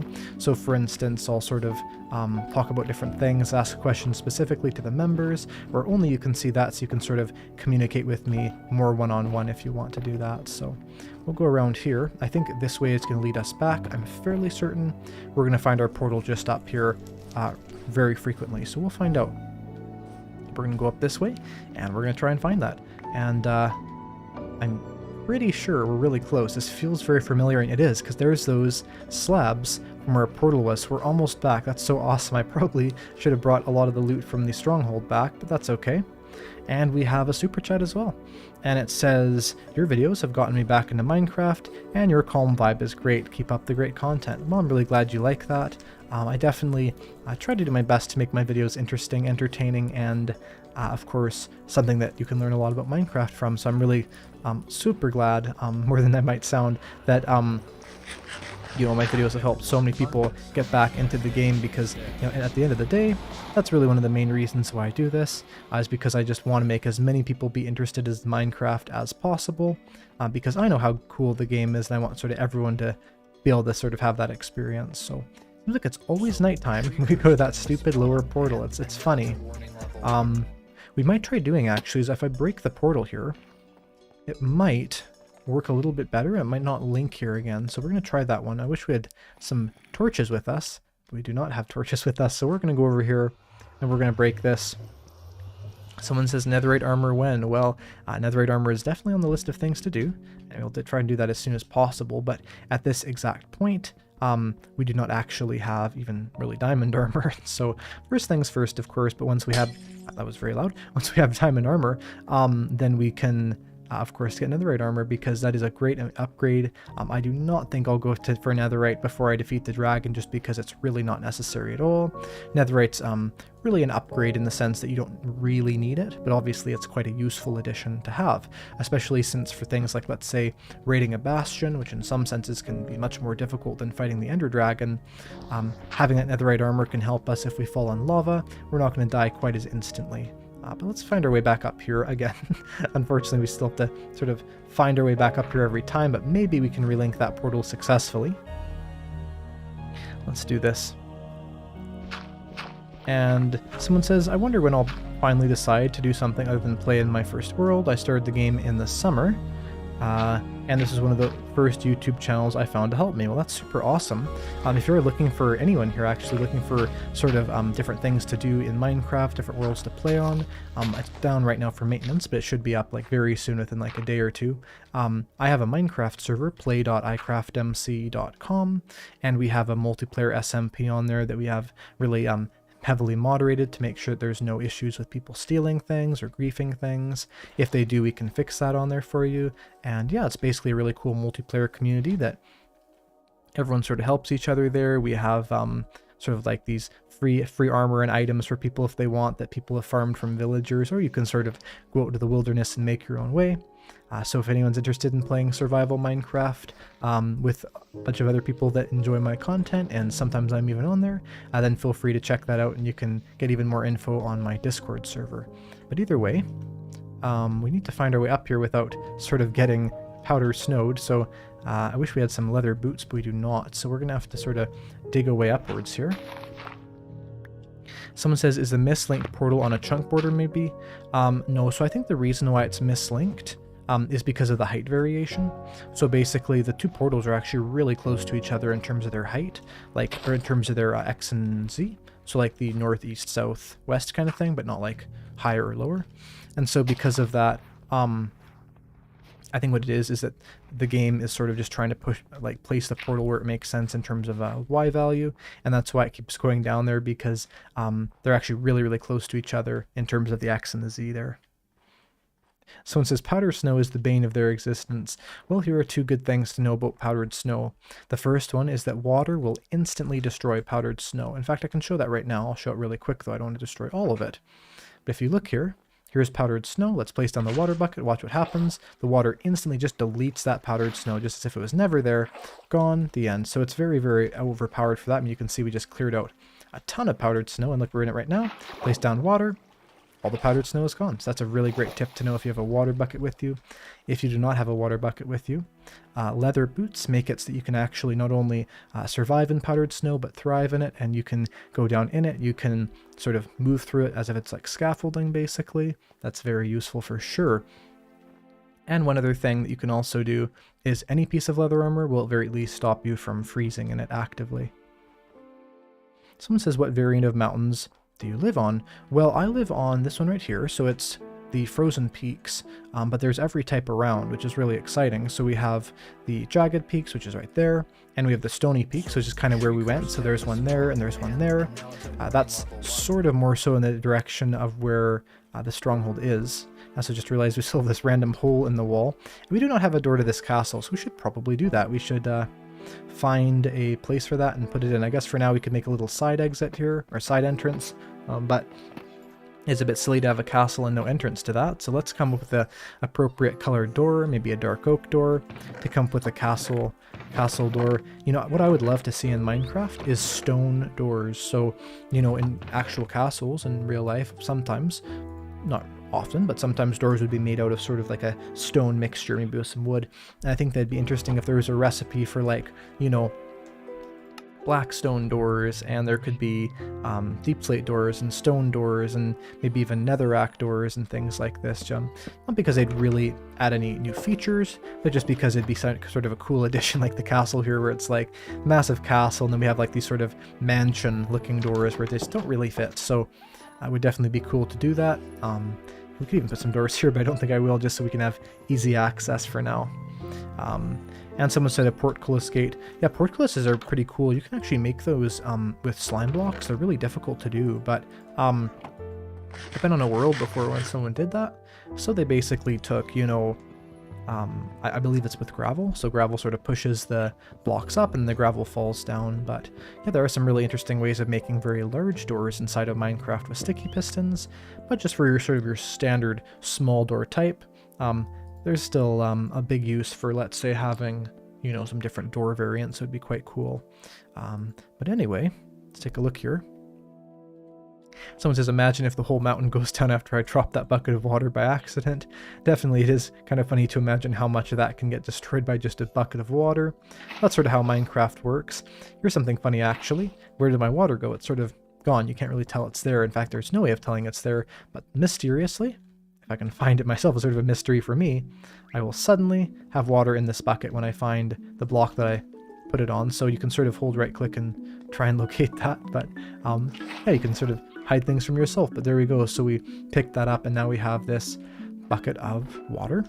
And what we do have here is we have a couple diamonds, and we have sort of a bunch of levels. So, you know, there's a lot of things we could get. I think that a better pickaxe would be really good. We could technically go like pickaxe, shovel, or we could get some diamond boots.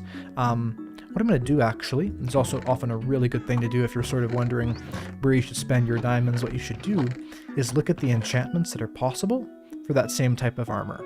So for instance, what we can do is we can, let's say, make some iron boots, because, you know, we'll probably need those in the future at some point anyway. And then once we have these iron boots, and now that I think about it, I should actually get this iron smelting right here, although we don't have the fortune, doesn't really matter. And we're going to grab all that and a little bit of coal, and we'll get that smelting as we do our other things, because we don't want to run out of that, and we actually have a lot of coal, so we're good there. But now that we have these iron boots, we can see what the enchantment will be. So it's Depth Strider 3. That's obviously not amazing, but let's say that if it was right there, it said something like, Feather Falling 4, which is a very useful enchantment, one of the best in the game.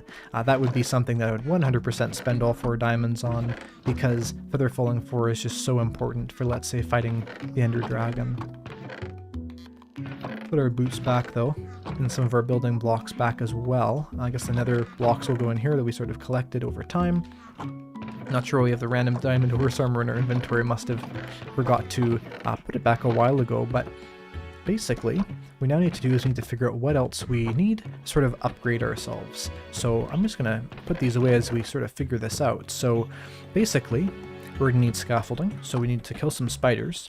We're going to need some Of course, diamond armor. We already have a diamond sword with sharpness 4, so that's pretty good.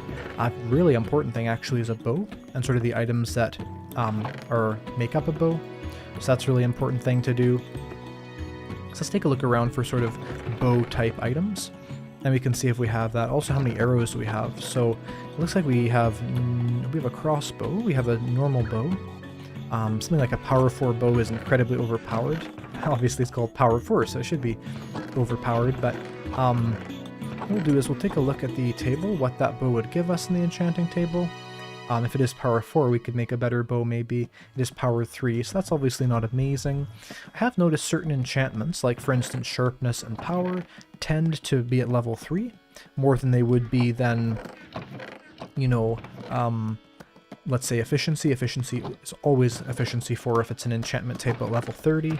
It's just kind of a funny way of how those things work, but there's those Eyes of Ender, and I guess we'll just put these back for now, but more or less it'll be something good to get as the bow. We could even do is we could sort of make like a chest, and it could be like our end supplies chest. That's always a great idea. And also, because I, you know, sometimes grab animals in this world and never name them, we'll go through this. So we do have these names here: Loki, Bob, Helena, and Jerry, and those are the names of our axolotls out here, or not axolotls, of our allays out here. These would be very unhealthy axolotls if that's what they looked like. But anyway, these are the allays. They're unfortunately trapped in boats for now because they are flying into the nether and almost dying, but we will use them for some things at some point soon. I mean, technically you could even probably use them in, actually a really good use for that would be if you're harvesting the chorus fruit, to break the chorus fruit and then have those allays pick up the chorus fruit on the ground for you. But either way, more or less we have those, and we also of course have our parrot here, which is Granny Smith, and it's always kind of cool to have animals and things like that in the Minecraft world. Definitely adds a lot to them. So we need more string. We can get all the items for the end journey in the chest we just put down here, so I guess I'll just grab those right back out of the chests. More or less we'll need that. Some other things as well is kind of having the ability to not die. So obviously what's going to be really important is to make sure to have things like a water bucket. Might seem really basic, and it kind of is. What's really important to know is that, you know, not only are water buckets good for obviously saving your life in the end, but also for actually like stopping Enderman. So like the best defense for not dying from Enderman, basically the trick is that you want to put down a water bucket, and they're going to kind of stay away because Enderman will not enter water because they'll get hurt as if it's like sort of like lava for them basically. But anyway, but in terms of like the main thing we need is basically just diamonds. And I think that because of that, we should see what the enchantment right now is for the pickaxe, because if it is Fortune 3, we absolutely need to spend our diamonds on a new pickaxe, because that is so important for getting what we need. It is efficiency 4, and the problem with efficiency 4 is we have no idea what it's going to get. But I think at this stage, we probably should just risk it, because we're going to need another pickaxe anyway, because all we have is Silk Touch and this one's almost broken. So let's risk it. Let's make a diamond pickaxe. We're going to have to do a bunch of mining anyway. Maybe the next episode will be that, sort of preparing for defeating the Ender Dragon. Let's get ourselves this pickaxe. And of course what's really cool is a lot of people have been mentioning how we haven't gotten like a massive amount of progress done throughout the series, although of course, you know, this is only part 5, but a lot of that I think will change when we get ourselves the materials from the end dimension, of course, and I think from that point on it should be a lot easier. Now, we do actually have some lapis ore in here. We're gonna have to mine that, because we're running really low on lapis already. And the great thing about lapis is that no matter what, you're going to get a lot of it. So not always like a massive amount, but I think on Fortune 3, a single piece of lapis can give you 36. So it's definitely very powerful that way. So it's efficiency 4. We'll see what we get with this. I actually think, and I kind of did a prediction before, but I'm fairly certain this is only going to be efficiency 4, but let's find out. And it is only efficiency 4, and again, just sort of because the way these things work randomly, it's like that. Now this one's Unbreaking 3. I think, just because again, based on how these usually work, that is going to be something that's going to give us Fortune as well. But let's find out. Could also be Silk Touch, could be nothing. And look at that, Fortune 3, there we go. So that's actually very rare. And the reason why is that usually what we'd have there is we'd also have an efficiency 4. So generally what happens when you have an additional enchantment is that additional enchantment is efficiency 4, and then sometimes there's Fortune 3. But there you go, sort of predicted that it was fortune there, and it's not always the hardest thing to do that, just based on the fact there's not actually a lot of enchantments that the pickaxe can have from the enchanting table. In fact, I think just 4, and so because of that, you get the pickaxe here. But anyway, we now have the fortune pickaxe. That's actually a really big deal. Should not underplay that at all, because this fortune pickaxe is what's going to enable us to actually mine efficiently. We're also going to need quite a few pickaxes just to mine in general. It's always funny because, I mean, to be fair, Minecraft is called Minecraft, but you need so many pickaxes and sort of breaking materials through the game. I was making a chart of like what items a player needs as they play through Minecraft, and like one of the biggest ones is just materials to sort of break things and mine things with. But anyway, the point of us building this massive sort of strip mine that we've been dealing with before is to get diamonds, is to make a strip mine that'll lead us to diamonds. And so what we can actually do for the rest of this stream is we can see if we can get lucky on some quick diamonds. I think that there's a very high chance of that. I don't know how high of a chance, but we're going to find out when we start mining around. So let's throw these items we don't need in here. We're also almost out of food, so I think we're going to start by cooking these potatoes in here. As we do that, we may as well check on our crops up here. As we've been having these crops right over here that have been sort of growing the entire time. Now, we don't really need to harvest these at every point, just because we don't need them. But we can see over here that a lot of these are grown, and here's actually something interesting. We sort of change the topic for a second here, is that there is a one-horned goat. So one-horned goats can mean one of 2 different things. The first thing is that the goats actually lost their horn. It's on the ground somewhere and maybe it despawned. But the second thing is that they can also just spawn into the world that way. So potentially this sort of funny looking one-horned goat is like that because it's natural, or it could also be like that because of a fight, and looks like it jumped up to sort of complain that I was a little bit rude to it there. It sounds like it's a little bit annoyed about that. Very funny. But anyway, we'll go back up here. There's another one-horned goat I see actually, so turn on hitboxes and see if we get lucky, and if there's like a random goat horn on the ground. It's incredibly unlikely, but it would be something interesting to take a look at if there is that. I don't think so, but there is another one-horned goat here, so it seems like they have been losing their goat horns. So it's something to look into maybe, is to make sort of a goat horn farm. And actually a long time ago, well, not that long ago, but around the release of 1.19, I made a video on how to farm goats, how to get their goat horns. And yeah, it's still up on my channel. It didn't do very well, but if you ever want to know sort of more information about how to get yourself that, I do have an entire goat horn farm tutorial in that video. Sort of an interesting design of goat horn farm too, where like these pistons push up blocks and stuff.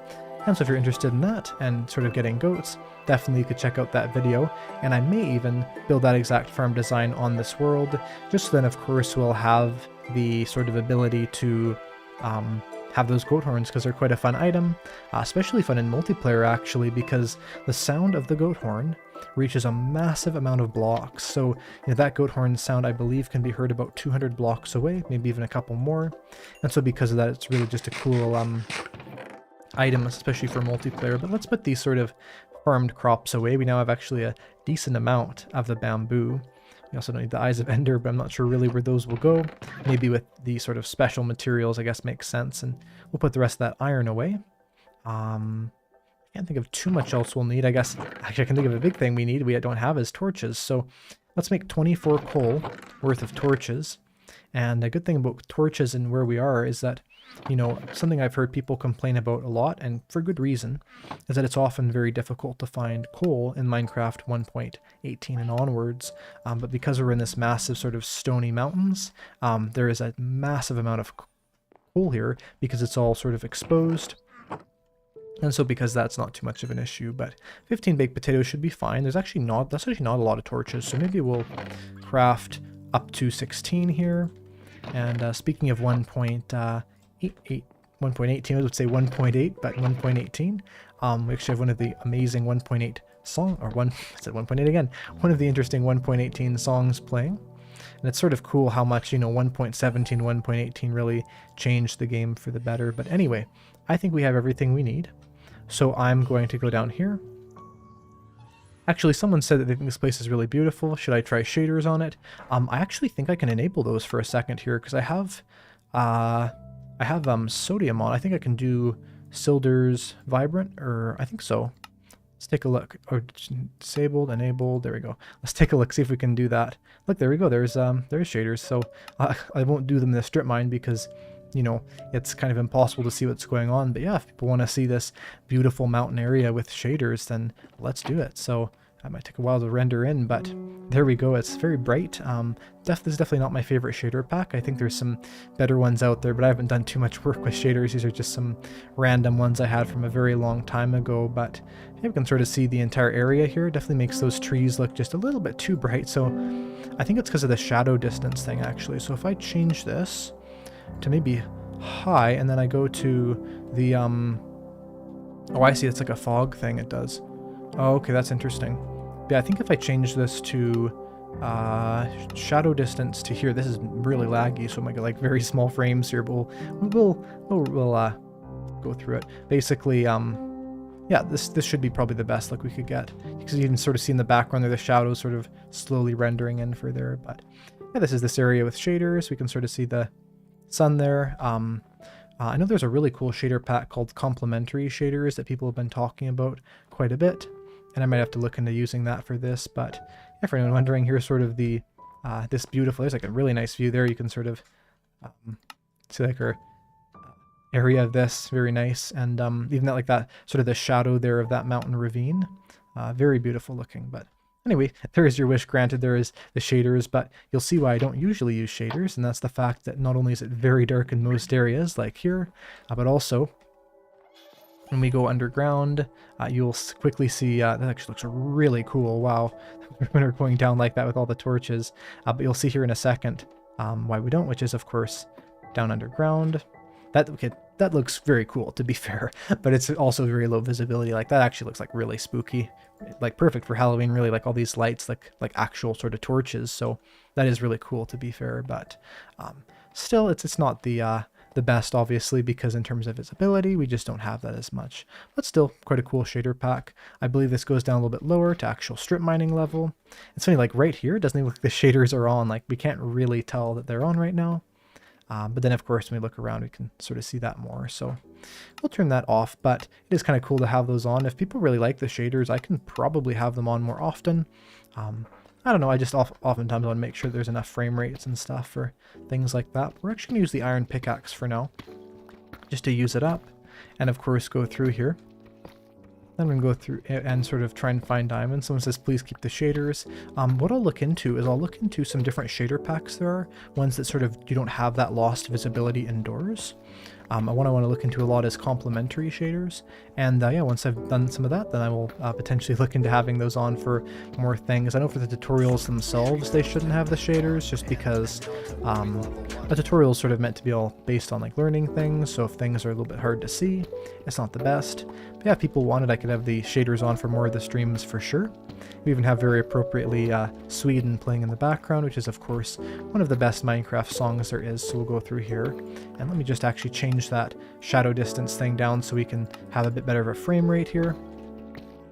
And sort of render that through. My computer is good, but I want to make sure that I don't have, you know, 30 FPS or something for everyone. But here's some redstone.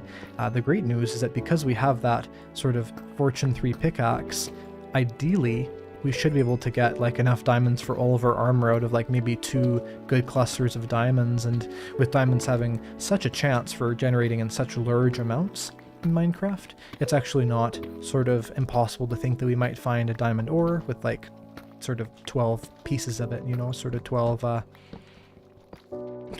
blocks in that vein, basically. And someone says BSL shaders are very good. I don't know about underground visibility though. Yeah, I'll definitely look into some different options there. I know that there's lots of different shaders for Minecraft. There's even, for Bedrock Edition, there's the special RTX shaders, and I know that's not possible for Java Edition, but might be an interesting video is trying out the RTX shaders on Bedrock Edition, because I do have an RTX card, so I don't know. It's sort of funny too, because I used to think with those sort of RTX shader things on Bedrock, because everyone talked about them, you know, I think even Mojang had a bunch of videos on them, that they were something that were actually like sort of vanilla, like you just flick a setting and it'd be there. But I think you actually have to like download a like a RTX shaders thing from the marketplace to get it to work, so it's not quite fully in the game, but it is something where it has that ability to use those.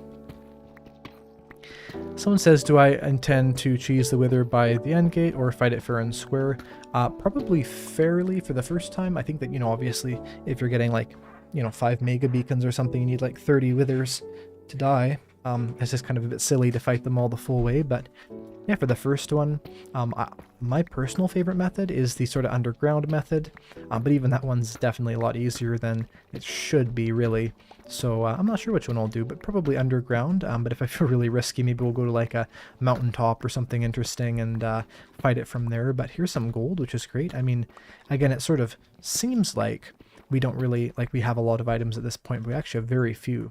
So we're going to keep mining through here. There's not a lot of sort of grindy hours that have been put into this world. Nice on the unload there, some lava, and there is the lava. So we're going to go this way. Kind of funny how that happened. We sort of saw that a bit early. Always important to be aware. We'll go through that. And someone says, I've been subscribed to you for a couple weeks. You taught me a lot since it's been a couple years. I touched Minecraft. Thanks, man, and you're really welcome. I really do try my best to teach people everything I can about Minecraft, and in the future I want to definitely expand into more things as well, and more things that are going to really reinvigorate people into the game and help them play it better. So let's go this way. And we also need to find that. Someone says, are you trying to plan out a super flat world in the future? A lot of fun possibilities there. I have seen some people do that. So I know there's this creator called Mog Swamp that sort of jumped up a lot recently. A lot of my viewers have watched him, so I'm sure that some people here watch Mog Swamp. And yeah, it seems like they sort of do videos about Minecraft super flat. They'll survive in a world I think they've done for 10 years on there, which I definitely would not do a world for 10 years just because, especially on super flat, I'm sort of someone who enjoys the game, don't necessarily need to punish myself that way, but it is definitely an interesting concept, super flat, and I think that something I actually wanted to do a while ago, like a very long time ago, probably about a year ago, was a world with super flat challenges. So because you can do custom super flats, you can, for instance, do like a TNT run super flat where it's like pressure plates, then sand, then TNT. And so because of that, you have to run around, try and find resources from villages. It's actually really fun, and I might do some super flat challenge videos, or even more fun, maybe like try and get a bunch of people to try them, like 100 players try to survive in a super flat world or something. So there's definitely a lot of interesting opportunities there, and especially with that reduced resource load, with like the villages being like your only source of items, it definitely does sort of restrict the game, much like Skyblock, and forces you to use sort of unconventional methods of getting different items, really like kind of making you have to play the game in a way that's really kind of technical. So it's there's some cool stuff to that for sure. Someone says, do I think that villagers are overpowered? I would say that yes, but they do solve some issues.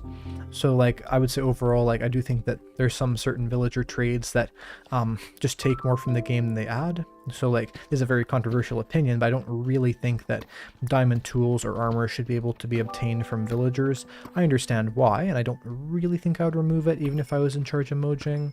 And I totally understand why people like that. Completely makes sense to me.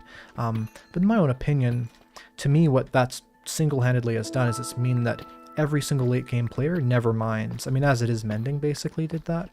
With mending combined with infinite armor and infinite, tools of every type, it literally means that the only point of mining at a certain point is more or less just for fun, if you enjoy just the idea of strip mining. So, it depends on how people use them. I think that at the end of the day, villagers are here to stay in Minecraft with the trades that they have, and so there's no point not utilizing them fully, getting all those armor and things, but I would say that they are definitely overpowered in a lot of ways. Even things like the name tag trade from the librarian, eventually getting name tags for 1 emerald each, or like 1 piece of stone to a name tag, really does sort of ruin the value of certain items to a point. But again, it's all about how you use them and kind of what you do with your villagers.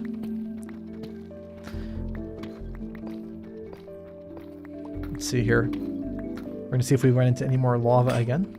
And we just broke our pickaxe, which is not shocking, but I kind of was trying to not do that, but I guess I was not thinking. And there's a lot of lava down here, so I guess if we ever need lava, which of course now that there's renewable lava is not that important of a concern, we will have a way of doing that easily. So we'll do this. If anyone's wondering, by the way, what I'm doing for strip mining, you want to mine a tunnel, you want to sort of make a side tunnel like this you can run into.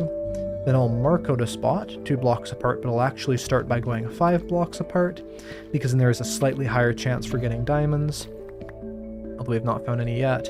And then from that point you can sort of work on the shorter tunnels that have less of a chance for diamonds, so those ones in between. So kind of starting with your mine at high efficiency, then going a bit lower with that I found is good. And although we haven't found any diamonds, we've actually been fairly lucky with the redstone. We've gotten quite a bit of redstone here, which is nice. And you know, mining in 1.18 plus is definitely a lot different.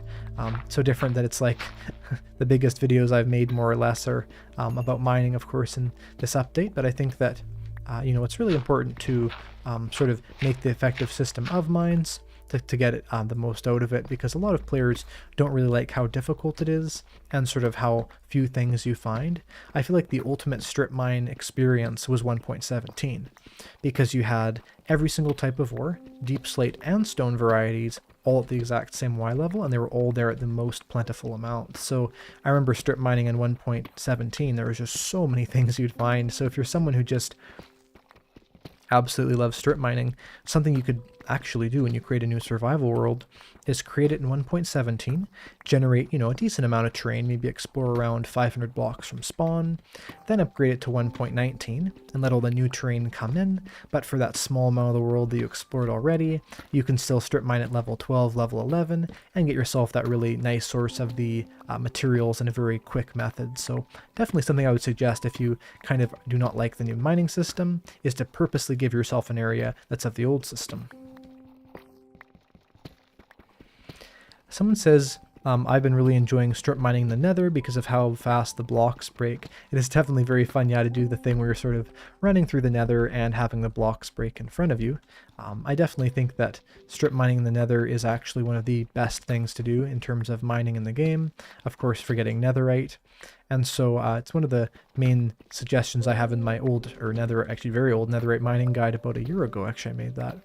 And I'll probably make a new netherite mining guide eventually, and I'm hoping that I can sort of integrate good info in there, like for instance, you know, I think that allays could be used for that somewhat. But anyway, enough about netherite. We found diamonds and we have fortune 3. So here's what I find so annoying about Minecraft. It seems like sometimes when you get unlucky, you keep getting unlucky. So as an example, you know, every one of these might drop only 1 diamond, except for one of them would have 2. But let's say we have, I don't think it's too many diamonds, but we'll find out. I hear lava, but I think we're fine. So fortune 3, and we won't see how many diamonds we get to the end. So we mined 1 ore, 2 ore, 3 ore, 4 ore, 5 ore, and 6 ore. And actually exactly what's here is one of the reasons why I sometimes suggest to mine a little bit higher up. It's because you notice there how that generated. It's very likely one of the diamonds would have been like where this bedrock is, but the bedrock generated through it. So sometimes mining up just a little bit higher up, like let's say maybe -56, -57, you can avoid that. But anyway, 17 diamonds, look at that, that's awesome. So that's enough for the chest plate would be 8, the leggings would be 7, so between those would be 15, I believe. And then of course we need the boots, which is 4, and the helmets, that's 9 plus 15. So we should need 24 diamonds, although I might have done the math there incorrect. But that's honestly like almost everything we need already. So that's what's so awesome about Fortune 3, is it enables you to sort of, you know, really effectively utilize those diamonds that you get. So I definitely enjoy that and do that. Someone says, how does fortune actually work? What's the algorithm? Well, that's a really good question. And it's something I've been wanting to look a lot more into, is sort of the random number generator for Minecraft. Of course, there's a lot of them, because like basically everything in Minecraft is sort of made interesting by the random number generators in it. You know, like the random world, the random chance for loot, the random chance for numbers of diamonds. But the actual exact way that fortune works in terms of just non-technical is that normally when you're mining diamonds, you'll get 1 to 4 diamonds. And fortune will, or sorry, that's untrue, I said opposite. Normally when you're mining diamonds, you'll get 1 diamond always. So you'll never get 0, you'll never get more than 1. So you'll just get 1 diamond per piece of ore, sort of like mining iron, or let's say coal without fortune. But then if you have the Fortune 3, what'll happen is it's a 1 to 4, so it's a completely random chance, 25% chance for any of those 4 possibilities, which means that 25% of the time you'll get 4 diamonds from one ore, and sort of basically between all the averages, I believe that it averages out to 2.2 diamonds per ore. So let's say you mine like 100 diamond ores, you have like a massive sort of sampling of random numbers, then it's very likely that you would get let's say 100 diamond ore, you get probably 220 diamond ore on average, so within maybe 10 diamonds of that. So that's kind of how that works, but there is definitely some weird mechanics to Minecraft's random generation I've found. Like, you know, I've heard of people having this happen. I've had it happen to myself once, where the first time you do something with a high random number, it'll sort of like instantly happen correctly. So for instance, the first time I ever bred axolotls in this one world that I was recording a tips and tricks video in, I got the blue axolotl, and I actually showed that in the video. I forget which video it was. You'll have to sort of dig through the Eyecraftmc catalog to find that one out. But yeah, I got the axolotl the first time, and so that's a very rare chance, of course. But as well as that, I've actually, someone on my SMP had the same thing happen, where the first time that they bred axolotls, they got the blue one, and the first time that they bred pandas, they got the brown one. So, you know, these sort of what would seem to be incredibly rare chances happening, and I think that because of that, oftentimes you can sort of tend to use that. But it is interesting how, you know, with things like fortune, you can sort of just get like a chain of luck with that. And I think oftentimes with things like, let's say, the Minecraft speed runs, you know, half of what determines if someone succeeds or not is just on their random sort of number generator of, you know, what they get there. But either way, okay, that's a very weird perspective here. Either way, this is the end of the stream. I hope you enjoyed it. I'm going to try to do these survival live streams much more often, well, at least once a week anyway. They were not done once a week before, but we're going to try for once a week. Next one, probably defeating the Ender Dragon, so make sure to stay tuned for that one, and maybe check out through the rest of the parts of this series to try that out. Again, you can always watch the replay. It should be up as soon as this is done, and you can enjoy all of the amazing content of all the hours here and all the previous ones as well. There's also a playlist. Be sure to check that out. So goodbye to everyone who joined on. Hopefully you all enjoyed it. Thank you to all the people who became members of the channel. Thank you to all the people that decided to have super chats. And I hope that all of you will have a good rest of your day. It looks like I've just been donated right at the end of the stream, a $50 donation. So thank you very much for that. I do appreciate that. Very large amount there. But anyway, I will talk to you all later. Goodbye.